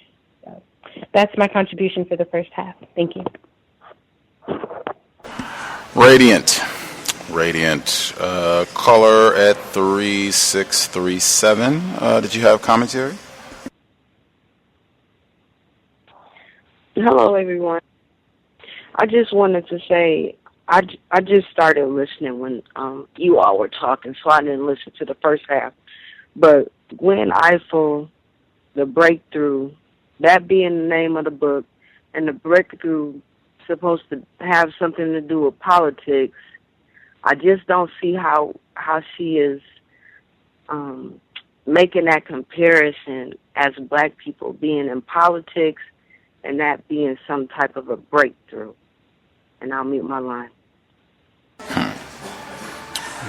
The person, retired firefighter in Florida. Did you have commentary? Greetings, everyone. My thoughts, first of all, I'd just like to qualify my thoughts by saying what is assumed to be the popular meaning of politics. I'm not really good at. That's why I like the idea of adopting Mr. Fuller's meaning, which is relations between people. You know, keeping it simple, and it has a broader context, perceivably a global context of relations between people, as opposed to what I've been hearing. You know, it seems to be, you know, kind of complex, and at the same time, a lot of figures and numbers and that sort of thing, and that basically, in my opinion, is staying within the ground rules that are laid down by white people who practice racism, and unfortunately, a lot of non-white black people, just to get a job, a quote-unquote high-profile job, and be able to stay in it, they have to become very versed in that if they're going to stay in those positions. And I suspect that the author was one of those non-white black people. And so therefore, what you have this charade of black people. If we do this and we do that, and we get coached along by white people who are more refined. They call themselves white liberals. Some people call them white liberals also. Being coached by them, just keep on, black people, keep on doing it, and you'll get there. And a lot of us are actually are very much persuaded by this particular context, as opposed to looking at things from a global standpoint and understanding that we're under a global context of racism and white supremacy, and there really is no such thing as the reality of anyone practicing America at all.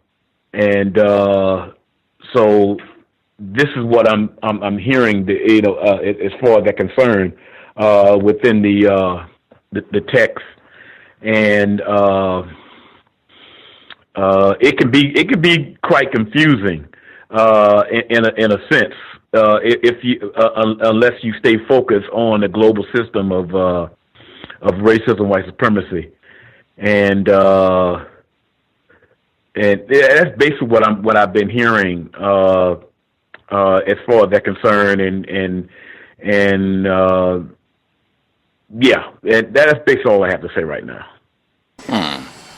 Appreciate that.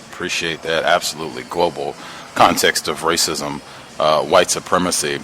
Some of the quick notes I wanted to make sure I got in. I feel like I can be pretty aggressive in my critique of this book because I have been paying attention, and I am taking it seriously. I think the same thing. I appreciate 1842's comments. There are a lot of people in this book. I didn't know a whole lot of details about Arthur Davis and some of the other people that we're going to be learning about. Like I didn't know a lot of the details about white women, Gloria Steinem and these folks. Coming out Alice Walker, who's non-white female. She that is a cowbell though. But Alice Walker coming out and talking about lamenting her white female, the racism of her white female friends. when President Obama won the Democratic nomination in 2008. I am learning things, but the overall point, the book is not accurate about racism, white supremacy. I can still learn things, having an accurate understanding as I go through the book, and I am taking that opportunity. But the overall point, it's not accurate, and I can be pretty aggressive because as we've had lines like Artura Davis saying Gwen Ifill writing about Artura Davis. He was likely to end up on the winning side. He was lucky to end up on the winning side of the argument in 2008. Well before Obama's campaign caught fire, Davis predicted to me that the time would be right. It is my belief what has quietly happened in American political life is that white voters have gotten accustomed to seeing blacks in authority positions. That right there is hilarious. 2016, and you can just go ahead and stamp that for 2017 on to infinity, unless I'm mistaken. I have seen no indication that white people are comfortable.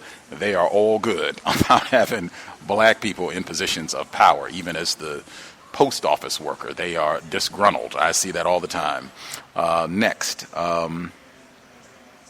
don't remember who it was. Someone last week said that, it might have been 1842, said that at times when she is like mimicking, and Gwen Ifill is narrating, so at times when she mimics other people, at least they gave pause because it seemed like she was voicing black people differently than she was white people. It seemed like there was no doing a fake or some sort of impersonation when she was quoting or taking the persona of a white person. And it came up again this week when she's talking about Mr. Who is this? I'm just trying to get all my names correct here. So Mr. Alvin Holmes, he goes on the radio to support President Obama. He had been a Clinton supporter at first. He's in Alabama. He switches his mind, and she did like a voicing when he's on the radio, and so, for the first time in history of the United States, we have an opportunity to elect her. But it was noticeable, and the thought came to me again because she hadn't done that for white people, where Alvin Holmes seemed aware that the old bulls were losing their grip. Had a Dr. Welsing moment, and even that phrasing to be referring to black politicians or black civic leaders as old bulls, that gives me pause. The black leader, all of the black leaders are white. I said that last week.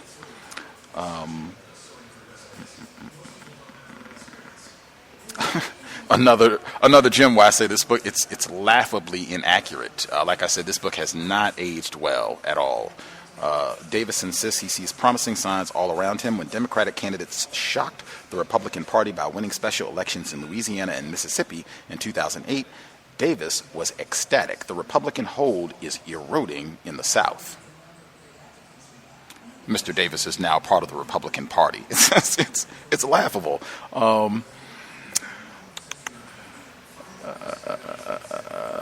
Another gem. In a summertime poll Davis pollsters happily released to the press, the campaign declared that the Obama phenomenon has dramatically changed the way Alabamians view the viability of African American candidates at the national and state level.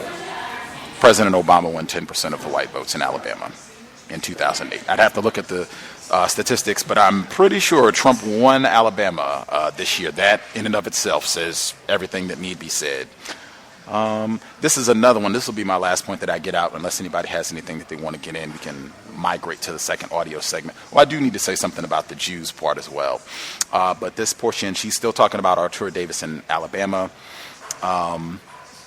Davis represents the swath of cotton states prairie known as the Black Belt, the fertile, mostly rural farmland stretching from Virginia to Texas that is home to 40% of the nation's black population. It is an area rich in real and fictional connections to America's long conflicts over race. That's another one of those, because those are all Gwen Ifill's words, no quotes. Conflict over race at 1842 again, and it's in the title. The title doesn't say racism, it says race. And she says that frequently, conflicts over race.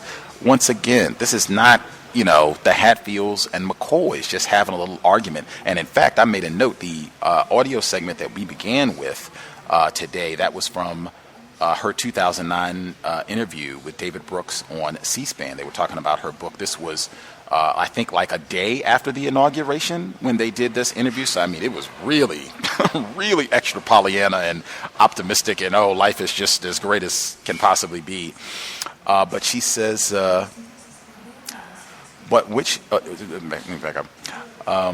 she says she was talking about racial conflict, that President Obama, that he was able to be successful. And it's that same optimism, the same change. And she says that we were able to get past the sense of racial tension between the races. That's the phrase she used. Tension between the races, again, not racism, where you're going to make me feel guilty about what my ancestors have done to you. That you're going to make me give you affirmative action and no one else. Those were the two examples that she gave as examples of tension between the races. And I just thought that to me signals this is about white people. Yes, it's going to confuse non-white people, but this is directed at white audiences. To even make a phrase like that, where I, as a black female and a highly melanated black female, and taking the perspective of white people, that the essence, or the best two examples that I can give of this country's history of tension between the races is white people, me feeling aggrieved about my ancestors being accused of mistreating someone, or me being forced to give you affirmative action. Those are the examples of racial tension. Amazing. The inaccuracies abound. I'll stop there. Did anybody have anything they wanted to get in before we get to the second audio clip?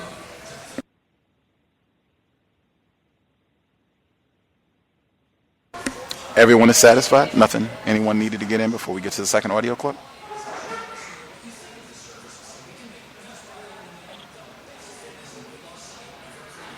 You had your chance. You can take a note if you want to get to it after the second audio segment ends. We should have time there. So we're right at the beginning of chapter 6. So we have moved on. We're done with Artur Davis. And so now chapter 6. It's not flip. Why is it? I don't understand. All right. Well, it's not letting me chip. There we go. So this is Legacy Politics, Chapter 6, Legacy Politics, Context of White Supremacy, audio segment number 2.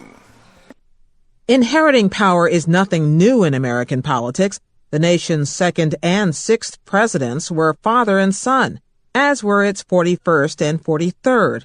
In fact, the nation's political history is peppered with the names of grand political families, up to and including the Adamses, Tafts, Bushes, and Gores.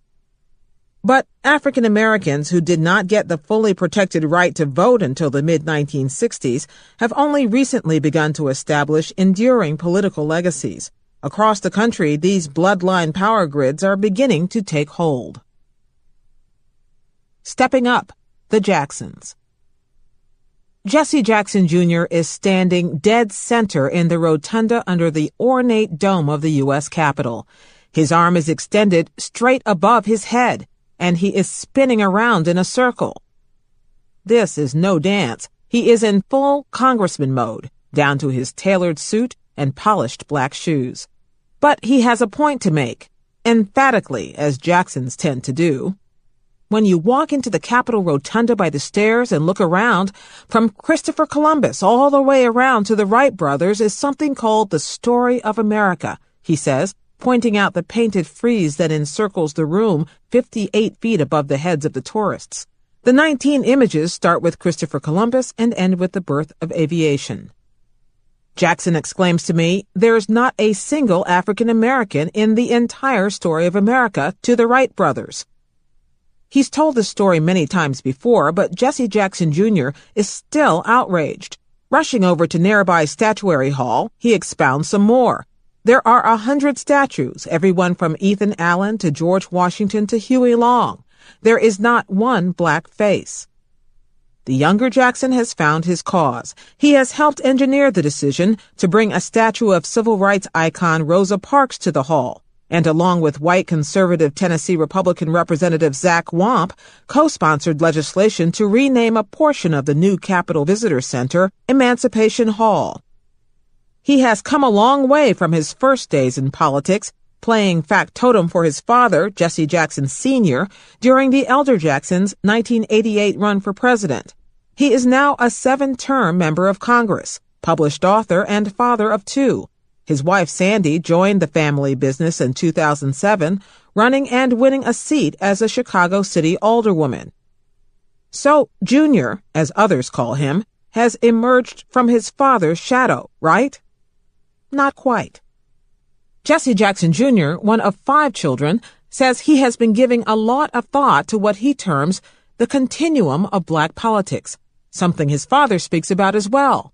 But while the father thinks back to the arc of a movement that started in the 1950s, the son is more focused on saving black folk from the sins of their fathers.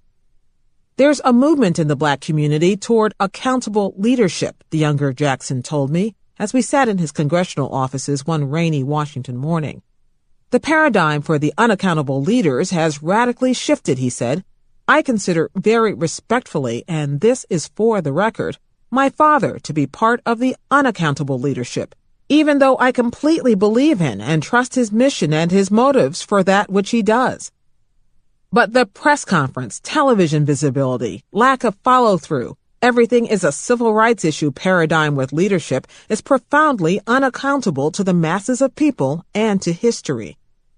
Remarkable words coming from the son of the man who practically invented the Everything is a Civil Rights Issue campaign.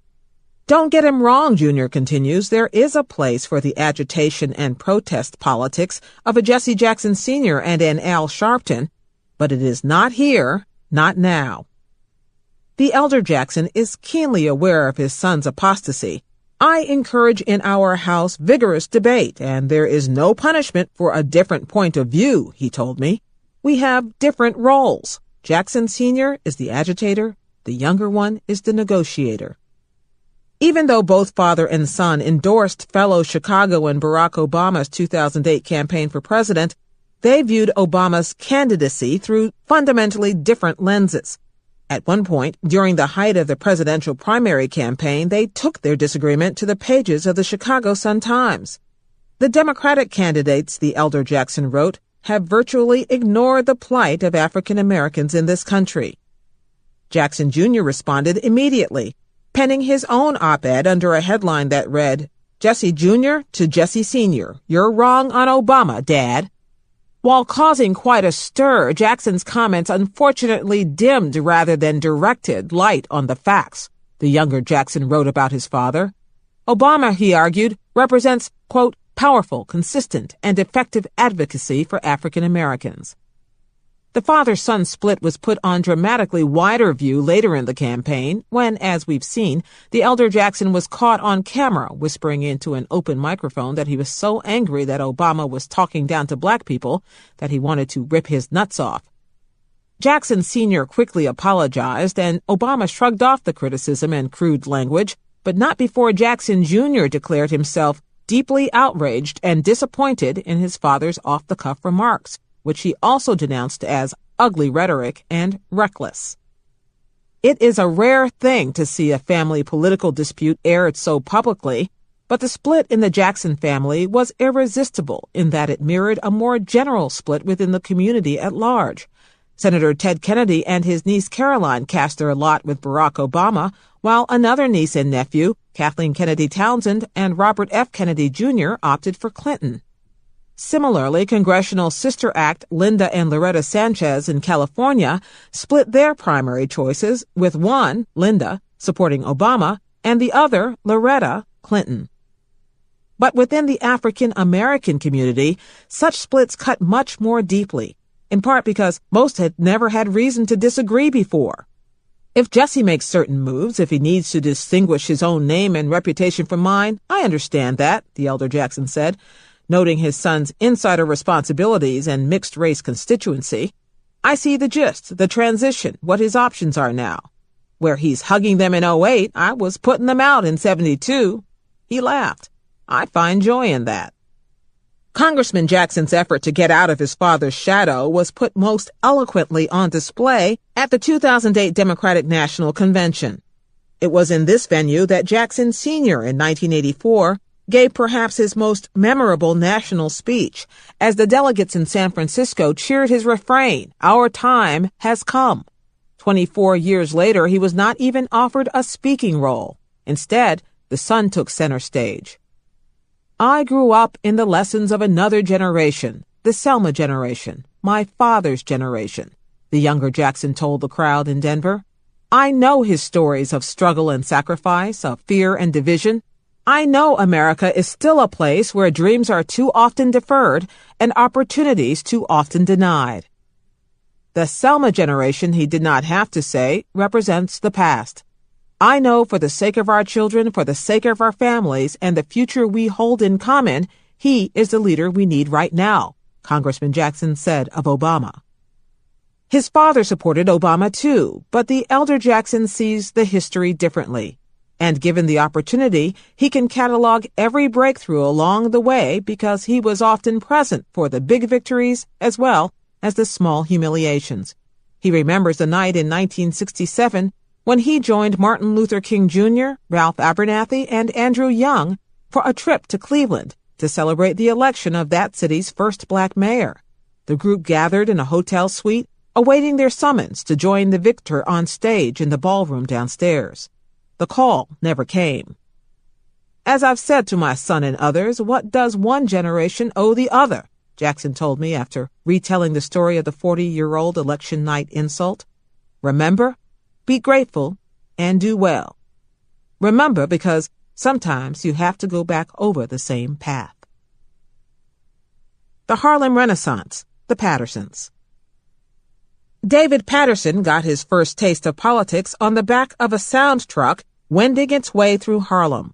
As the truck mounted with speakers moved through the streets of America's most famous black neighborhood, the 16-year-old bellowed into the microphone, urging residents to vote for his father. "I tried to make my voice deeper to create the illusion that I was older," he remembers now. It was 1970, and Basil A. Patterson, then a member of the New York State Senate and later Secretary of State, was running for lieutenant governor on the doomed Democratic ticket with gubernatorial nominee Arthur Goldberg, a former Supreme Court justice and United Nations ambassador. They were easily beaten by Republican Nelson Rockefeller. If they had won, Patterson would have become New York State's first black lieutenant governor. His son was watching carefully, and decades later was still able to recount the events of that year in sports play-by-play fashion. Interestingly enough, he wins the primary, he gets 71% of the vote. He wins every county in the state except the home county of the person he ran against, Patterson said. Here's an African American winning in these heavily white areas overwhelmingly, so this is shocking. But when the general election comes, his likeness never appears in any ads for governor. They don't use him at all. The younger Patterson smelled a squandered opportunity and took careful note of the fact that no one seemed to give his father credit for the strengths he brought to the ticket. Lessons learned in that race informed a critical decision the son made 36 years later. That's when David, by now the minority leader of the New York State Senate and a mere 2 seats away from claiming the powerful majority leader's post, decided to join Eliot Spitzer on the Democratic ticket for governor as lieutenant governor. Democrats thought he was crazy, but Patterson was reliving his father's past. I wonder if the reason I ran for lieutenant governor was not just because I thought Eliot Spitzer was going to really be a super reformer and I wanted to be on the team, but that part of it was me wanting to avenge the loss, he told me. On election night in 2006, when it was Patterson's turn at the microphone, he reveled in the notion that he had attained the brass ring his father had deserved but not gotten. I said to the audience that I've never compared myself to my dad, he told me. I've never seen myself as a replacement for him. I'm just a closer. He was more skilled than that. David Patterson learned names, faces, and the ways of electoral politics at the knee of the city's most skilled practitioners, his dad, Congressman Charles Rangel, Manhattan Borough President Percy Sutton, and Mayor David Dinkins. Basil Patterson worked the levers of power in New York State for decades. He served as Ed Koch's deputy mayor and as Governor Hugh Carey's Secretary of State. He was an insider's insider in New York City politics. I'm a Harlem guy, Basil said when asked to compare his style to his son's. Born here, Grew up here. I knew a lot of people, some people that I don't admit I knew anymore, so we're different that way. Yet, I know if I walked down the street with my son long before he became governor or lieutenant governor, everybody knew him. I always came home and talked about what I was doing, he told me. I couldn't help myself. Legally blind after a childhood infection robbed him of sight in one eye and severely limited his vision in the other, David Patterson grew up on Long Island and never ran with the political pack. He took up the family business only after exploring careers in the law and journalism. But everything he did learn about politics happened in Harlem. To be honest, my father never said to me, "I expect you to take the reins, son," or that kind of thing, the governor told me. It was almost like an effect of your identity. His father remembers it the same way. I'm not sure this is something that I wanted him to do as much as he saw it as a thing he wanted to do. The governor says he was first drawn to the idea of a political career at the age of 10, as he watched Robert Kennedy speak at the 1964 Democratic National Convention. Watching another family's legacy play out on a public stage resonated. He was following in the footsteps of John. Hillary follows in the footsteps of Bill, said the governor, who supported his home state senator in the 2008 Democratic primary. So I always relate to that kind of family member who has to deal with that shadow. With his father as his guide, Patterson became a keen observer and practitioner of black political leadership. There is always this discussion of who is the leader, he told me. Is it Jesse Jackson? Is it Reverend Al Sharpton? The question isn't who's the leader.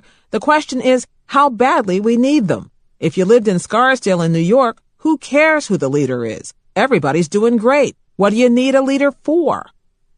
Ultimately, David proved his own leadership skills by building a 23-year power base representing Harlem in the state Senate before he moved on to the lieutenant governor's job. And through a quirk of fate and political misfortune, in less than 2 years, the younger Patterson became the state's first African-American governor. No one was more surprised than he was, his father chortled. Patterson stepped into the job in 2008 after Spitzer was implicated in a seamy scandal in which it was revealed he had paid high-priced prostitutes to service him in a Washington hotel. Patterson's rise may have appeared sudden, but it was not out of the blue. He had spent more than 2 decades as a blind man learning the political ins and outs of Albany, listening to voices and detecting intentions. He even had to memorize his speeches. People think he just got there, but he worked hard for a long time, his father said tartly. Black folks, whenever we get there, it's like it was overnight. It didn't matter how long we worked for it.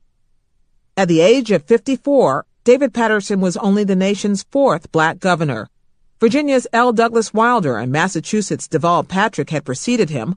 A more obscure chief executive, Pinckney Benton Stewart Pinchback, rose from lieutenant governor to Louisiana's top job for 5 weeks in 1872 and 1873, after the governor he was serving was impeached.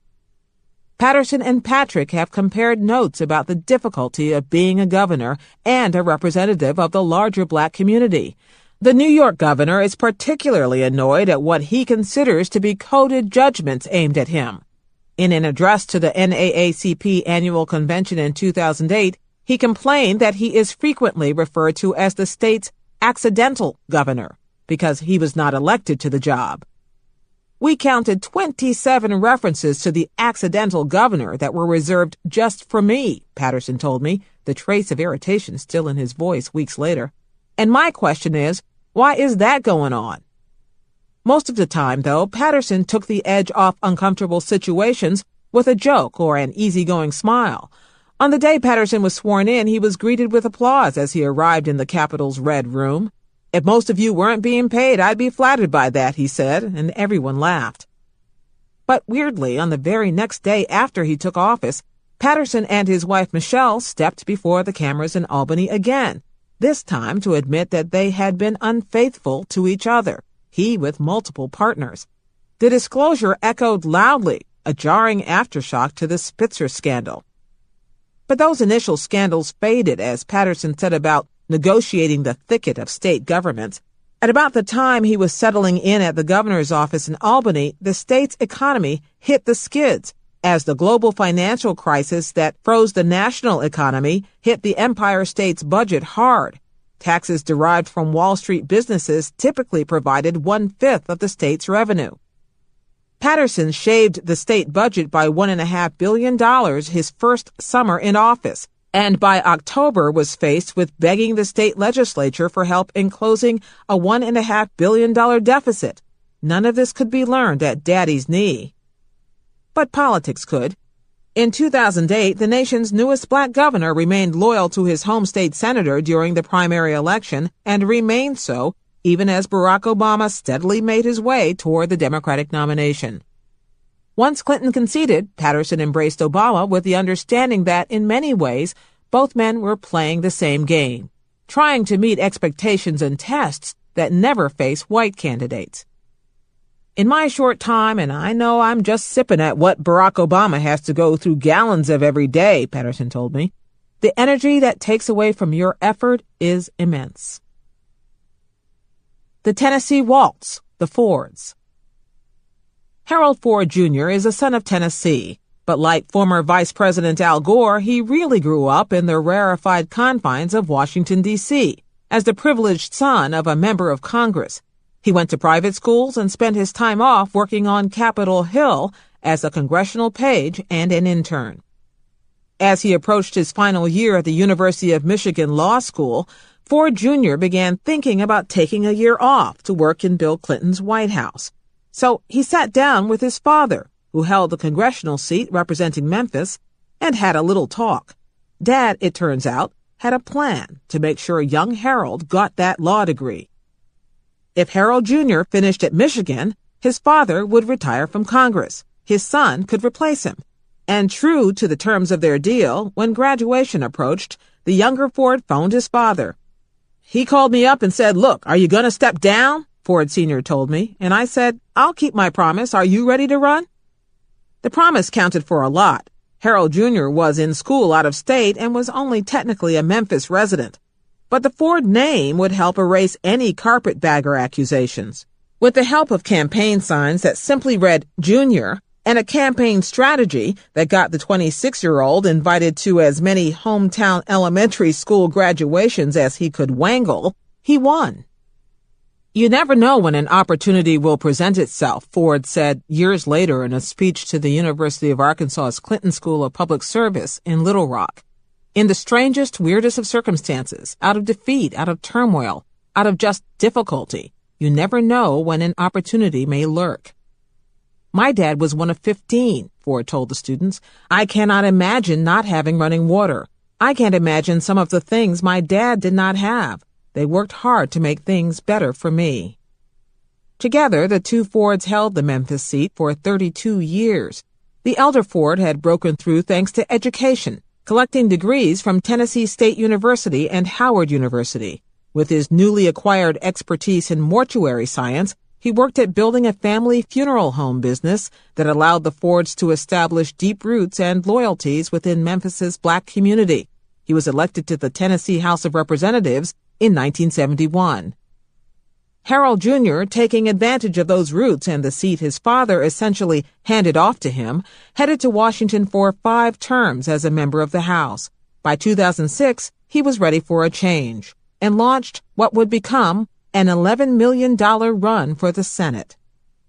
But Ford discovered that the family ties that had gotten him elected to Congress could be a real disadvantage in a statewide race. The Ford family's by now formidable reputation in Tennessee ranged from heartfelt support in mostly black Memphis to hardwired suspicion in mostly white East Tennessee. Republican nominee Bob Corker, although a well-connected former Chattanooga mayor himself, was able to brand young Harold as part of the, quote, Ford family machine. There were indeed a lot of Fords involved in politics. When Harold Sr. defeated an incumbent Republican to win a congressional seat in the post-Watergate election year of 1974, he did so by only 574 votes. On that same night, one brother, John, won a state Senate seat, and another, Emmett, clinched a state house election. But there was a stain. Over the years, several Fords had also endured tangles with the law. 4 Ford brothers were each indicted at one point or another on various fraud and bribery charges. 2 were convicted and 2 acquitted. Edmund Ford Sr. in May 2008 and Harold Ford Sr. in 1993, after being accused and tried twice. Furious members of the Congressional Black Caucus said Harold Ford was unfairly targeted, calling it a classic example of the continued harassment of black elected officials.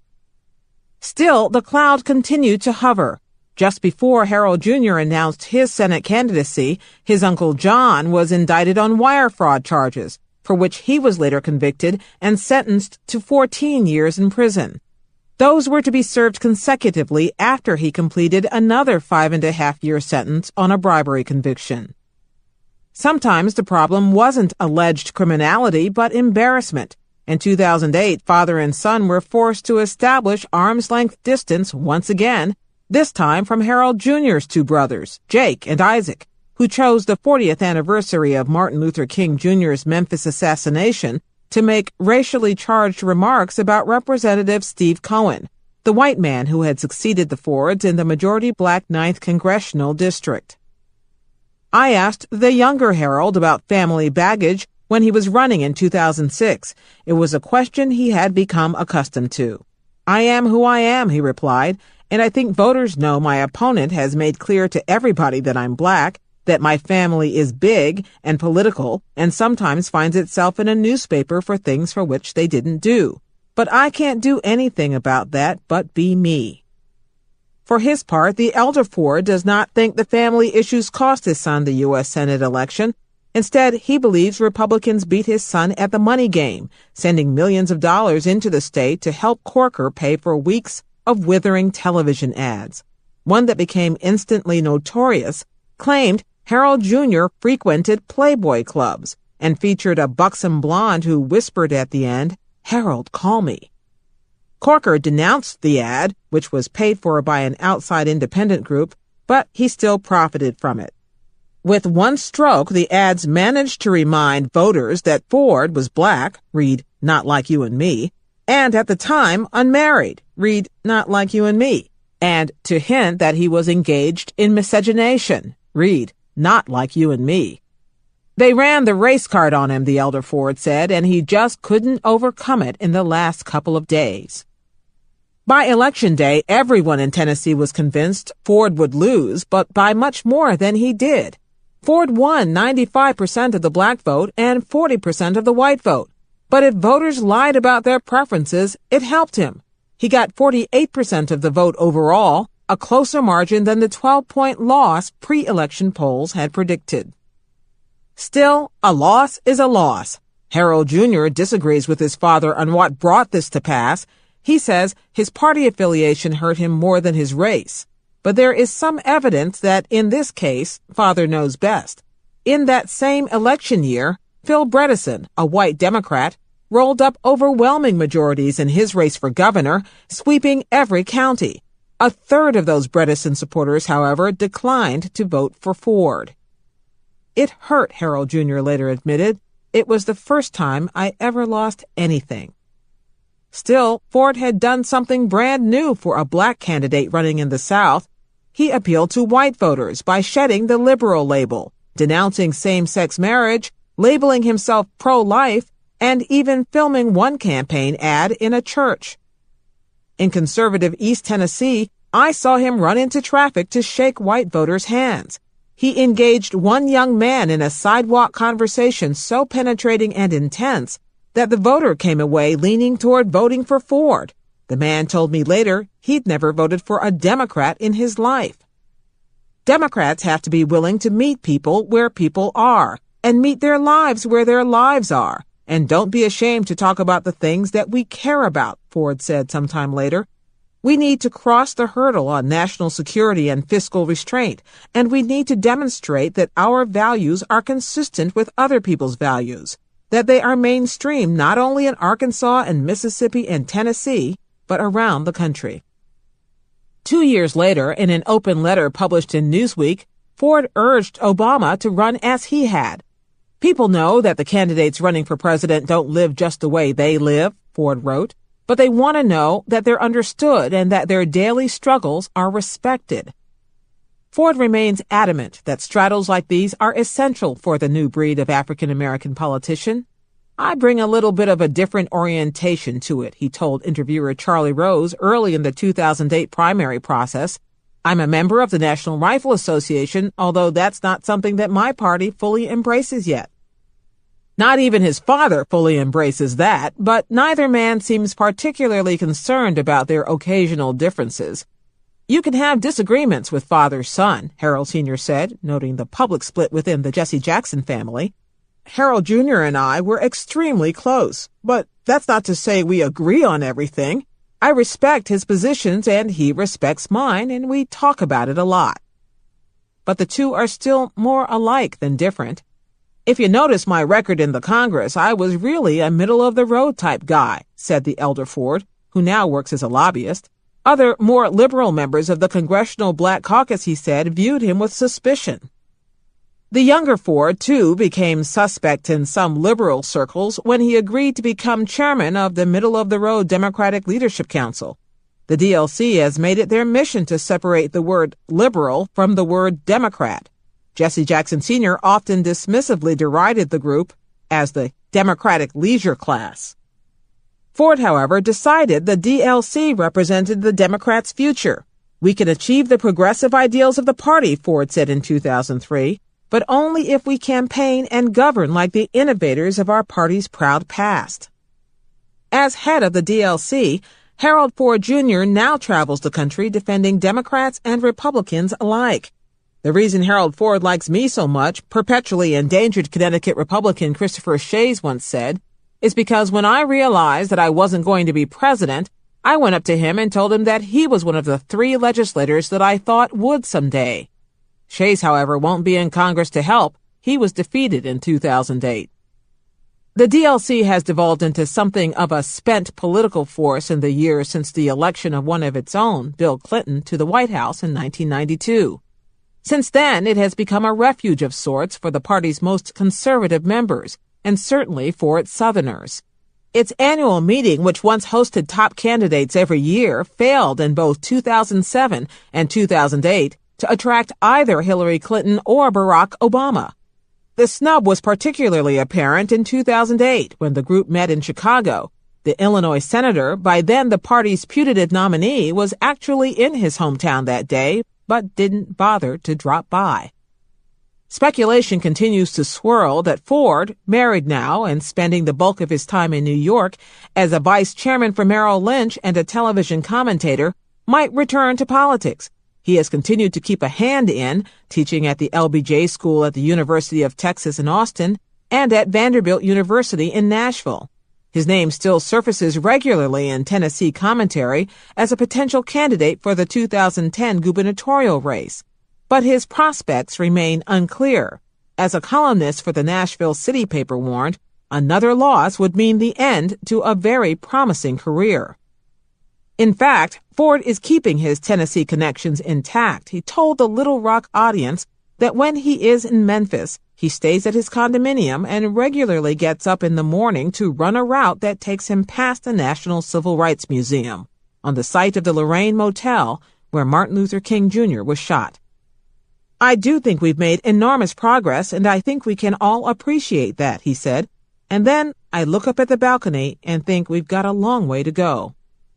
And then, he added, I look back up and think I have not done nearly enough to try to make the kind of difference that I know that all of us are capable of making.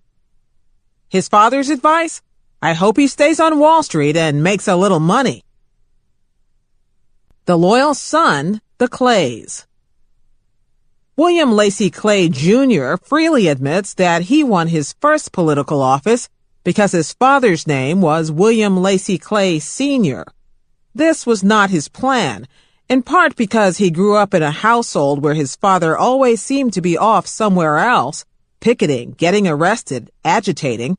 Politics was not his goal. To be honest with you, when I was growing up, I hated politics, Clay, now a member of Congress from Missouri, said.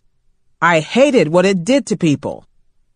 But after he struggled through high school and college to finally land at Howard University School of Law, he was presented with a slam-dunk chance to win election to the Missouri State Legislature.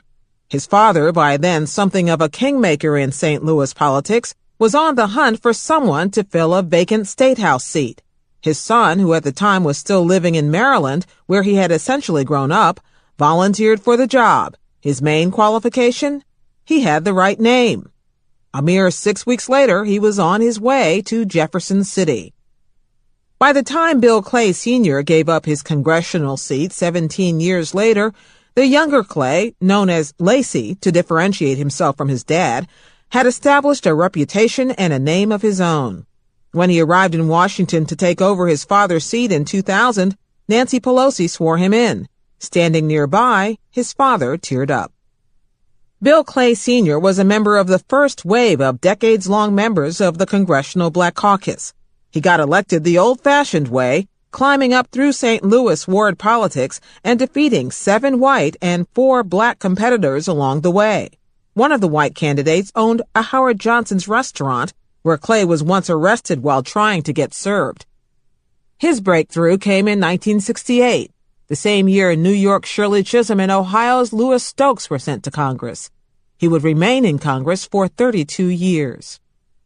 The three of us, Stokes, Chisholm, and I, came to Washington determined to seize the moment, to fight for justice, to raise issues too long ignored and too little debated, Clay wrote in his 1992 book on blacks in Congress. We were described by the media as militant, aggressive new leaders, determined to make changes in the way black members of Congress had been viewed in the past. Clay and the others promptly created the Congressional Black Caucus and set about rattling the status quo on Capitol Hill and ultimately in the Nixon White House. They went to war with Nixon over everything, from the creation of a Martin Luther King Jr. Day holiday to programs for low-income housing and other Great Society anti-poverty programs. Father and son bear a striking physical resemblance to each other, and their liberal politics are nearly indistinguishable. But Lacey Clay is the first to admit he lacks some of his father's considerable street political skills. He remembers faces, but not always names. In St. Louis, people sometimes refer to me as the milder version of my father, Lacey Clay says. But he was not that mild. He once kicked a group of labor leaders who backed another candidate out of his office after they showed up with a list of demands, even though they hadn't supported him. His father, with his close ties to organized labor, never would have done that. He also resists the kingmaker label his father enjoyed for so many years. I had an 80-year-old guy tell me, "You're a congressman. You can do anything," he remembers, chuckling at the thought. I said, "Look, pal, I only know one person that ever walked on water, okay?" But when the 2008 presidential campaign was threatening to devolve into a political death match between Barack Obama and Hillary Clinton, Clay did not hesitate to throw down the gauntlet and cast his lot with the growing chorus of Obama supporters who tried to force Clinton out of the race. If you have any kind of loyalty to the Democratic Party, he told Clinton, perhaps you need to rethink your strategy and bow out gracefully in order to save this party from a disastrous end in November. The son was told repeatedly that he would have trouble filling his father's big shoes. His response was to tell his critics they were absolutely right. I said, I'm never going to be him because he was the first African-American legislator from Missouri, Lacey Clay said. He was the first this and that. I won't be the trailblazer that he was because he's done it all. He's laid a path for me. Lacey Clay is now a fully entrenched member of the Congressional Black Caucus, an inheritor of a safe seat in a majority black district, and an admirer of the lions of the civil rights movement who preceded him. He listens carefully to the critique of younger activists and politicians who declare it time for a new approach to black politics, and to some extent, he counts himself among their number. I think we have deference to that, to the previous generation, he told me as we sat in his congressional office, surrounded by the photographs and framed newspaper articles linking him to his father. We have a profound respect for them, and we know, most of us know and realize how we got here. It was on the shoulders of them. They paved the way for us to make it to these new heights. Look what they did, the Lou Stokeses, Bill Clays, John Conyerses, and the Charlie Rangels and the Adam Clayton Powells, he said. I don't know if any of us would have had the will or the strength to do all of that. But the battles are different now. Black lawmakers couldn't even get a haircut on Capitol Hill when they first came to Congress. Their sons and daughters are struggling instead to alter the agendas they have inherited. Lacey Clay remembers having a tough conversation with his father when he tried to explain why he supported charter schools to supplement public education. The two had to agree to disagree. As simple as the politics of inheritance may seem, Clay was only the second African-American member of Congress to step into a parent's shoes. Harold Ford Jr. preceded him. Kendrick Meek followed. Context of White Supremacy. That will wrap us up for this week. We will be back next week. Again, we're at the halfway point, so there should be like 3 more sessions, and we will be all done. We'll pick up next week. We'll still be in Chapter 6. Kind of the midway point for Chapter 6. But tune in next week. If you have comments you would like to share, the number again is 641-715-3640. The code is 564-943#. Press *6 if you would like to participate. Everyone who dialed in with a hand up should be with us. And just, I guess, the point that was made about the caller said, I think it was 1842, she said she didn't really know a lot of the names that are being mentioned, not knowing these people, not knowing what they look like, not knowing if they are white or non-white. It, I think, is important, just kind of in going through this, 2 things that jumped out at me. So at least for some of the main figures that we have had mentioned in the book thus far. Obviously, President Obama. Let's see who else we had in the book thus far. Cory Booker. Cory Booker has already been mentioned, but there's a whole chapter on Cory Booker coming down the road. Harold Ford Jr. Oh, I thought it didn't hear. All right, so that's Harold Ford Jr. It's man, it's stunning. The more that you know about these people and seeing, so Harold Ford Jr. is married to a white person. Oh, I see. Very interesting.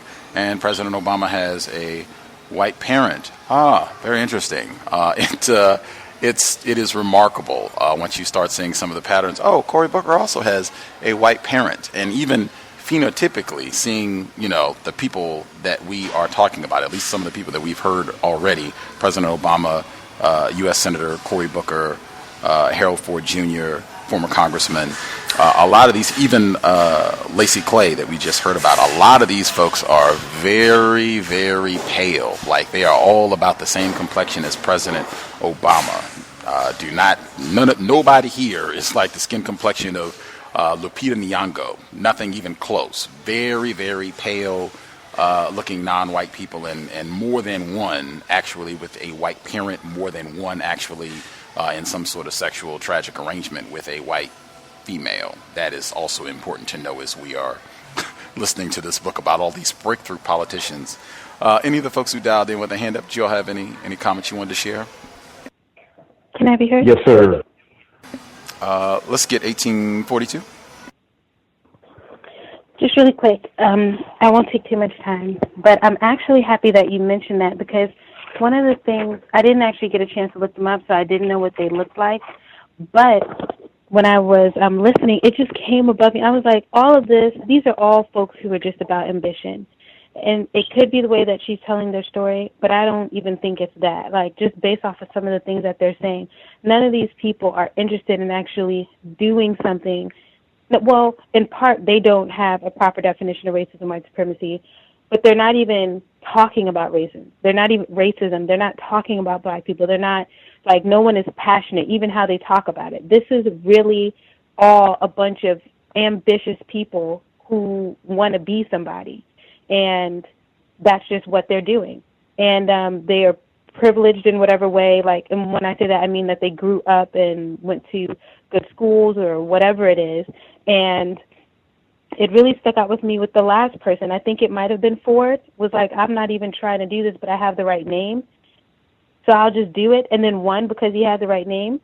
I mean, for me, it's frustrating because I don't know a lot about politics, so I haven't been paying attention to know that. I just know, of course, there are black people in Congress and such, and whatever, but come to find out that their parents were, and so they were just able to move in. And this kind of ties into, like, sometimes when other black people see other black people doing really, really well, and they feel bad because they didn't go to school, or they're not traveling the world, or they don't have this. And I'm always telling black people, like, you really don't know. Anyone and everyone is going to say, oh, they did it on their own. But the truth is they could really have mommy and daddy. They could have a trust fund. They could have money set aside. They could have won a lawsuit, but they're not going to tell you that. But anyway, so, and like one thing that, like, a pattern of behavior that I was paying attention to on how racism works, it was in the Ford piece.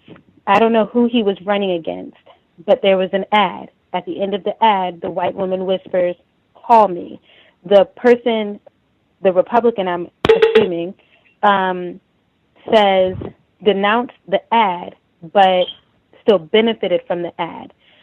Fast forward to now, you have Trump, who is denouncing, quote unquote, alt-right or whatever, but he's totally benefiting from it. Just to kind of pinpoint, like, that's how racism works. Like the unified understanding that we all, whatever understanding that they have, and they just do their independent parts, and it all works together because it maintains their system.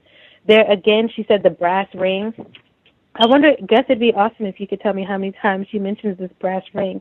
That'd be fantastic. But anywho, and then I thought it just tacky, not coming at Miss Ifill or anything, but the whole dynamic between the Jackson conflict, and then she says that it was not common to see this kind of, like, political conflict.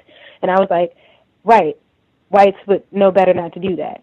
You know, they could disagree all they want to, but not in front of the people. We're not going to be like that, and talk bad about each other and say, well, you were just ineffective. And it comes, like, I don't know any of them, but I didn't even know that the Jackson son was even doing anything. So if the father was ineffective, I maintain that probably so the son is, because I didn't ever even know you were doing anything. And so, again, the book is difficult. I'm learning a lot, though, and I appreciate that a lot. And but that whole and then whites are benefiting from this, like, black political nepotism, because they know that the fruit don't fall too far from the tree. So if the father or whomever it wasn't that effective, then addressing racism, like, it's likely that the children are going to be even milder. And the last politician that we heard from was pretty much saying that, like, my father was more revolutionary or aggressive than I am. And so I think whites benefit from this, whereas, like, you would think you wouldn't necessarily want it to be just like a family, because, like, a snowball effect, like, you would grow and then you'd get smarter and you would want to do more and be more effective. But it seems to be the opposite when it comes to black politicians. And I think that whites are very happy to say, well, hey, yeah, we'll just replace you with your son because, he was around us. We know him. We know he's not going to do anything. He or she, whatever. But anywho, I enjoyed the second part a little bit more. I'm learning a lot. Thank you. For sure. Brass ring is mentioned in the book 4 times. We're going to hear it once more before the end. And it was William Lacey Clay who said that he got into politics just because of his name, that his father was also in politics. William Lacey Clay said that. Retired firefighter, were you going to comment, sir? Yes, sir. First, I'd like to qualify what I say, that I am a victim of racism, white supremacy, and I am kind of slow. But I am slowly figuring out this book and its pattern. What it appears to do is, like, speaking about individual achievements of non-white black people primarily through the white supremacist understanding and persuasion of the word politics. And I'm thinking to myself, what a waste of our time and energy.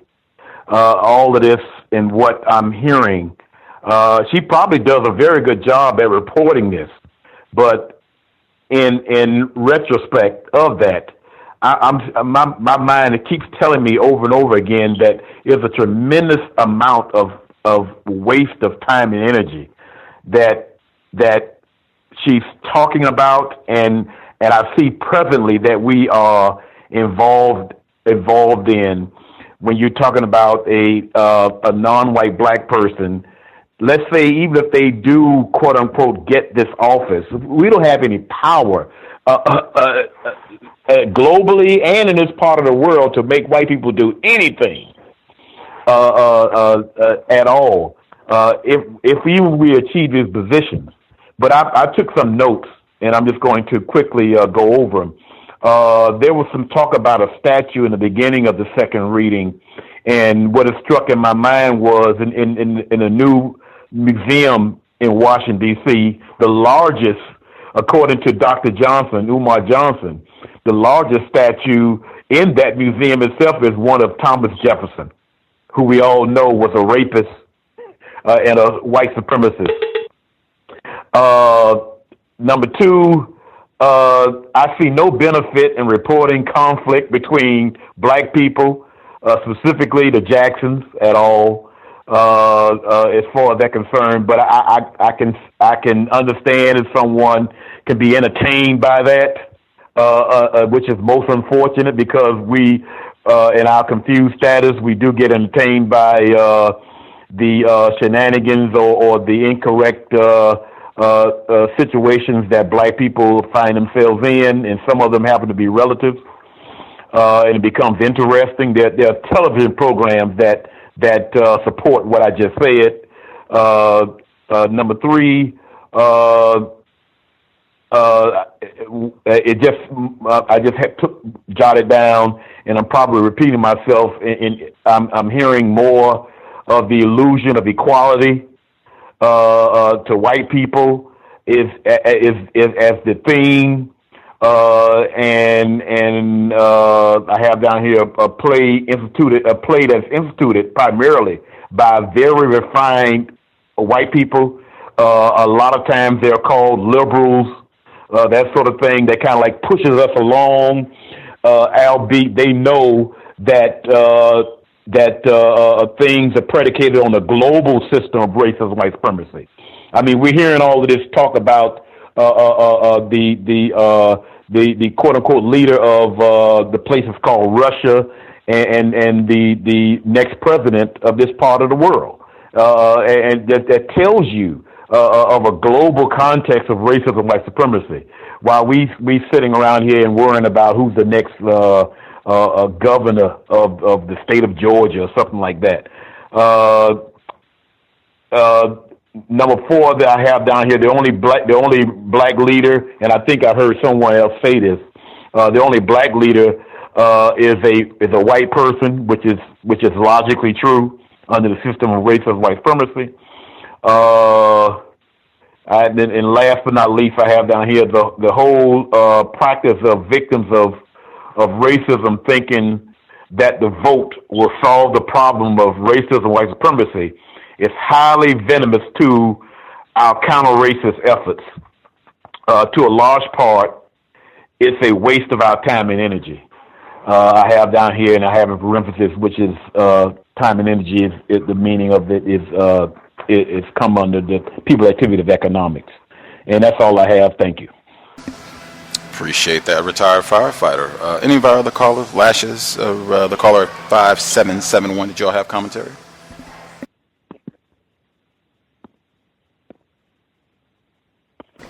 Can I be heard? Yes, sir. Okay.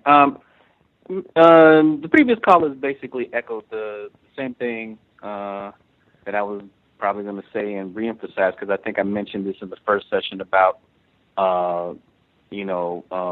anti-black behavior within each other, and to me, it's very prevalent in politics. You know, the Jesse Jackson Jr. and Jesse Jackson Sr. debate, within the, Chicago Sun-Times was just an example of that. And what's so ironic about it is over a statement that Jesse Jackson Sr. that I thought was practically true when he said that the Democratic Party has done nothing for black people. And I can't argue with him on that one. So, that's a very interesting one. I know in the last session last week, I'm hearing the term civil rights being interchangeably used with racial or racism. I think you said there was a statement that somebody said about Jesse Jackson Sr. about him saying that everything is a civil rights issue. And it can also, that sound like it could be equated to everything is a racial issue or a racist issue. So I remember last week they were kind of interchanging civil rights era with post-racial era, that type of terminology. So that's pretty interesting language that they're using there. That's about it for now. I'll mute my line. Right on.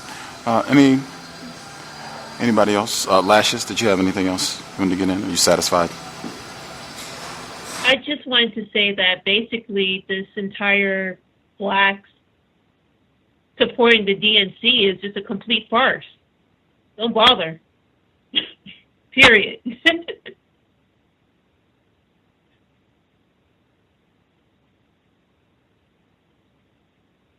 No support for the DNC, that's it? Pretty much.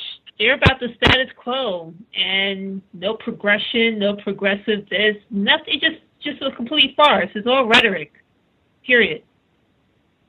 You have a softer, milder version of white supremacy with DNC, and you have a more overt, in-your-face style, nostalgia version of white supremacy with the Republican Party. It's just, what a complete farce. It's just a farce altogether. Farce, yes. And just the point I was making earlier when you asked the question about a female candidate, it wasn't even always that way in terms of, it used to be the reverse. It used to be that the Democrats were the party of Benjamin Pitchfork Tillman and just, make it flagrant that we're about white supremacy, and the Republicans were, the great emancipator, Abraham Lincoln. So, they could conceivably flip it around again if they wanted to or whatever else. But at the end of the day, it is racism, white supremacy, period, after you get past the rhetoric. Some of the things that stood out when they started the chapter with, man, you talk about crack up laughing. So they start this chapter.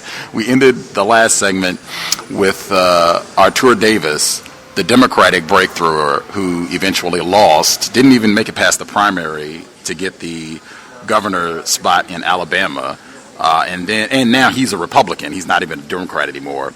And just most recently lost his run for mayor of Montgomery, Alabama. Then we start with Jesse Jackson Jr., who has not been out of confinement too long after he was convicted, I think, of inappropriate use of funds while he was in Congress. It's painful just reading this. Like I said, this book has not aged well. But when she starts off with him being in the rotunda by the stairs and look around from Christopher Columbus all the way around, and it's that this guy's a terrorist. It's not just that you don't have any black figures, statues, paintings, whatever he wanted, symbols. It's that we are worshiping race soldiers. That would be a greater issue.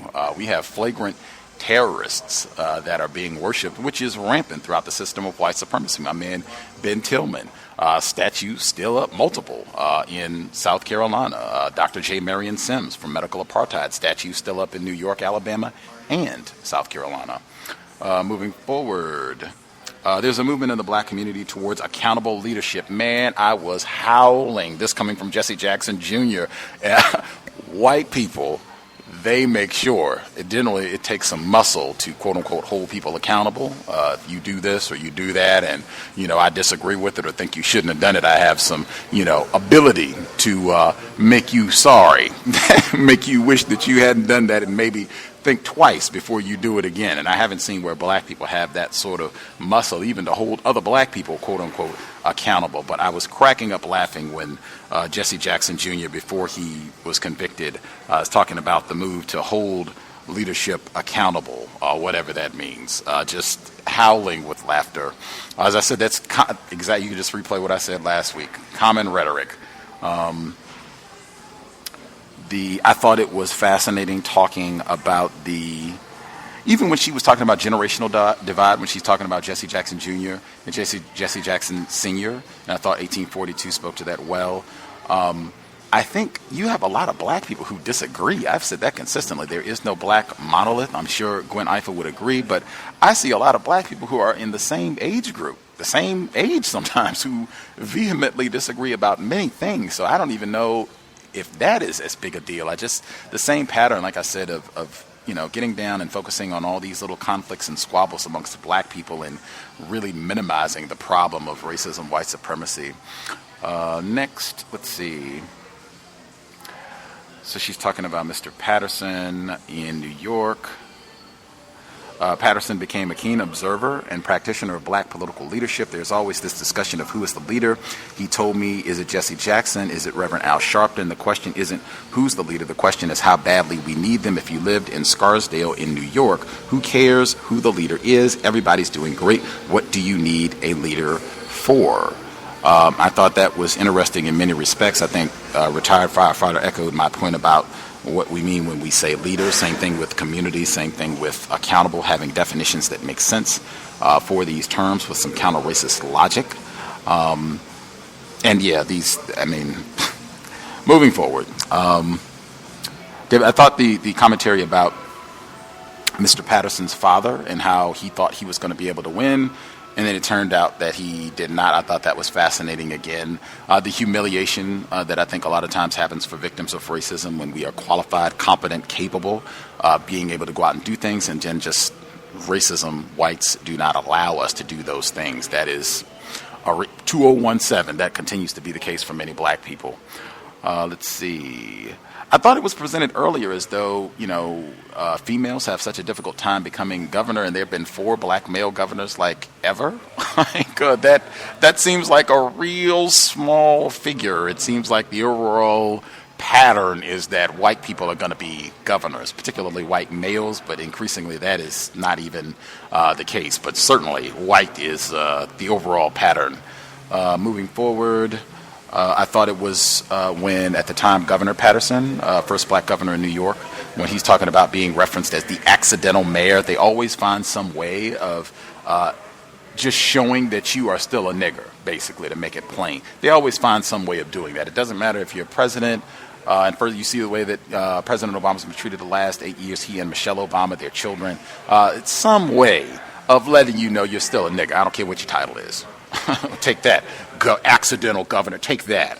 I thought it was interesting that he would bring that out at the NAACP. Is this something that he does not feel comfortable addressing with normal members of the press? He couldn't have talked with members of the New York Times to let them know that he is tired of being continually referenced as the accidental governor of New York? And matter of fact, to that very point, 2 paragraphs after he brings this up, being referenced 27 times as the accidental governor. Most of the time, though, Patterson took the edge off uncomfortable situations with a joke or an easygoing smile. Black mental health. Black mental health. I wish we had Dr. Wilson here just to get her analysis of that right there, because I think a whole lot of us can relate to that. Snickering, smiling, laughing, when that is the exact opposite of how we feel in the system of white supremacy. Them calling you the accidental governor and you have to snicker and grin. Let's see. What else do I want to make sure I get in? There were some interesting articles referenced in this section of the reading as well. The word straddle came up here as well. Harold Ford Jr., who is married to a white woman, where Ford remains adamant that straddles like these, making concessions to white people, that you're not going to talk about racism. Let me give you the full context. 2 years later, in an open letter published in Newsweek, Ford urged Obama to run as he had. People know that candidates running for president don't just live the way they live, Ford wrote, but they want to know that they're understood and their daily struggles are respected. Ford remains adamant that straddles like these are essential for the new breed of African-American politician. I bring a little bit of a different orientation to it, he told interviewer Charlie Rose early in the 2008 primary process. I'm a member of the National Rifle Association. although that's not something that my party fully embraces yet. He did lose his run for Senate during, I think it might have been at this point, but he did lose his run for Senate. And this is, Mr. Ford is the person they ran the commercial with, the white prostitute at the end saying, "Call me." And we played the sound clip 2 weeks ago because I knew this was coming up. We played the sound clip where Faraya Chidea, her panel was talking about that clip. And remember, the white guy said that absolutely was not racist, and anybody who even thinks or implies that there was something racist about that, you're being racist. That was what the white guy on the panel said. But yeah, I thought I have no idea how white people, even now, 2017, would respond if President Obama came out and said, "Yeah, I'm a member of the National Rifle Association." Anybody. Michelle Obama said that. Cory Booker, any non-white person, particularly an elected official, I don't know if that would be a good thing or a bad thing. I do know the NRA is like super, super, super white. Anything else I want to make sure I get in?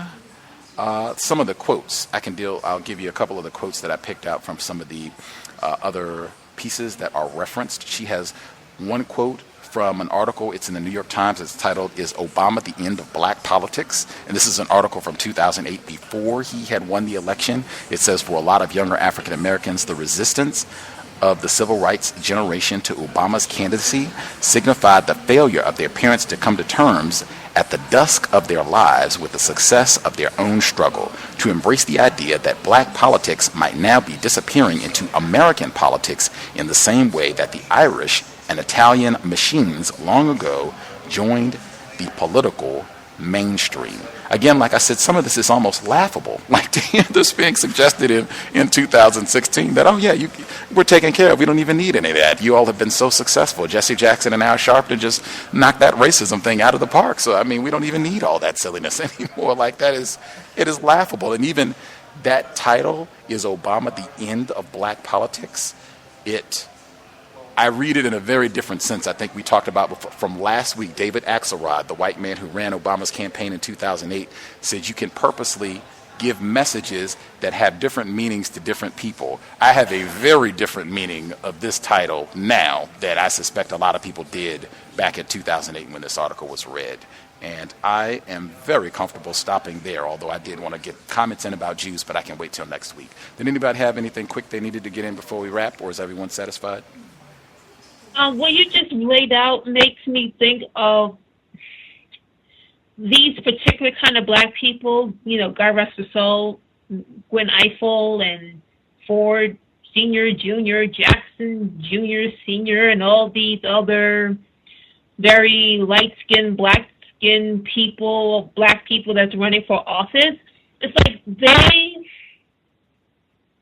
like in the work they do, they kind of contradict themselves by saying that their work is a farce because they believe that they believe that they have this perception that this separate group of blacks is no longer needed in the American narrative, even though it continues to repeat itself that we will always be subjugated and regulated in every area of people activity in the United States. So I just find it so baffling for her to state in her book that, black politics may not be necessary, where we have the manifestation of this year's election. It's just like, really, people, are you that delusional? And I just can't quite grasp their mentality and how they view the world. It's like they view the world in one way, yet they know they're lying to themselves, but they're going on with this lie of inclusion anyway. Does that make sense? It does. I think number one, when you're in a system of racism, white supremacy, trying to figure out what to do is very difficult for a lot of people. I think confusion, number one, cannot be underestimated. I know a lot of people, they do not take that position. I know I can speak for myself. My conclusion, 10 times out of 9, whoever the non-white person is, they probably do not have an accurate understanding of racism, and that alone is lethal. But I also think, again, you can incentives also. Whites can incentivize something. Bestseller, write this up. It is, doing something. It is, helpful. It is talking about racism where you might think that that's accurate. And she might not even have written this book. I'm not saying that to discredit her, but I am saying there is a documented history of white people writing things, racists writing things, and then showcasing, attributing that work to a non-white person to generate confusion so that it would be more readily accepted what is being said, especially if it's something about racism. So that could be what happened here. Let's assume that Gwen Ifill did indeed write this book.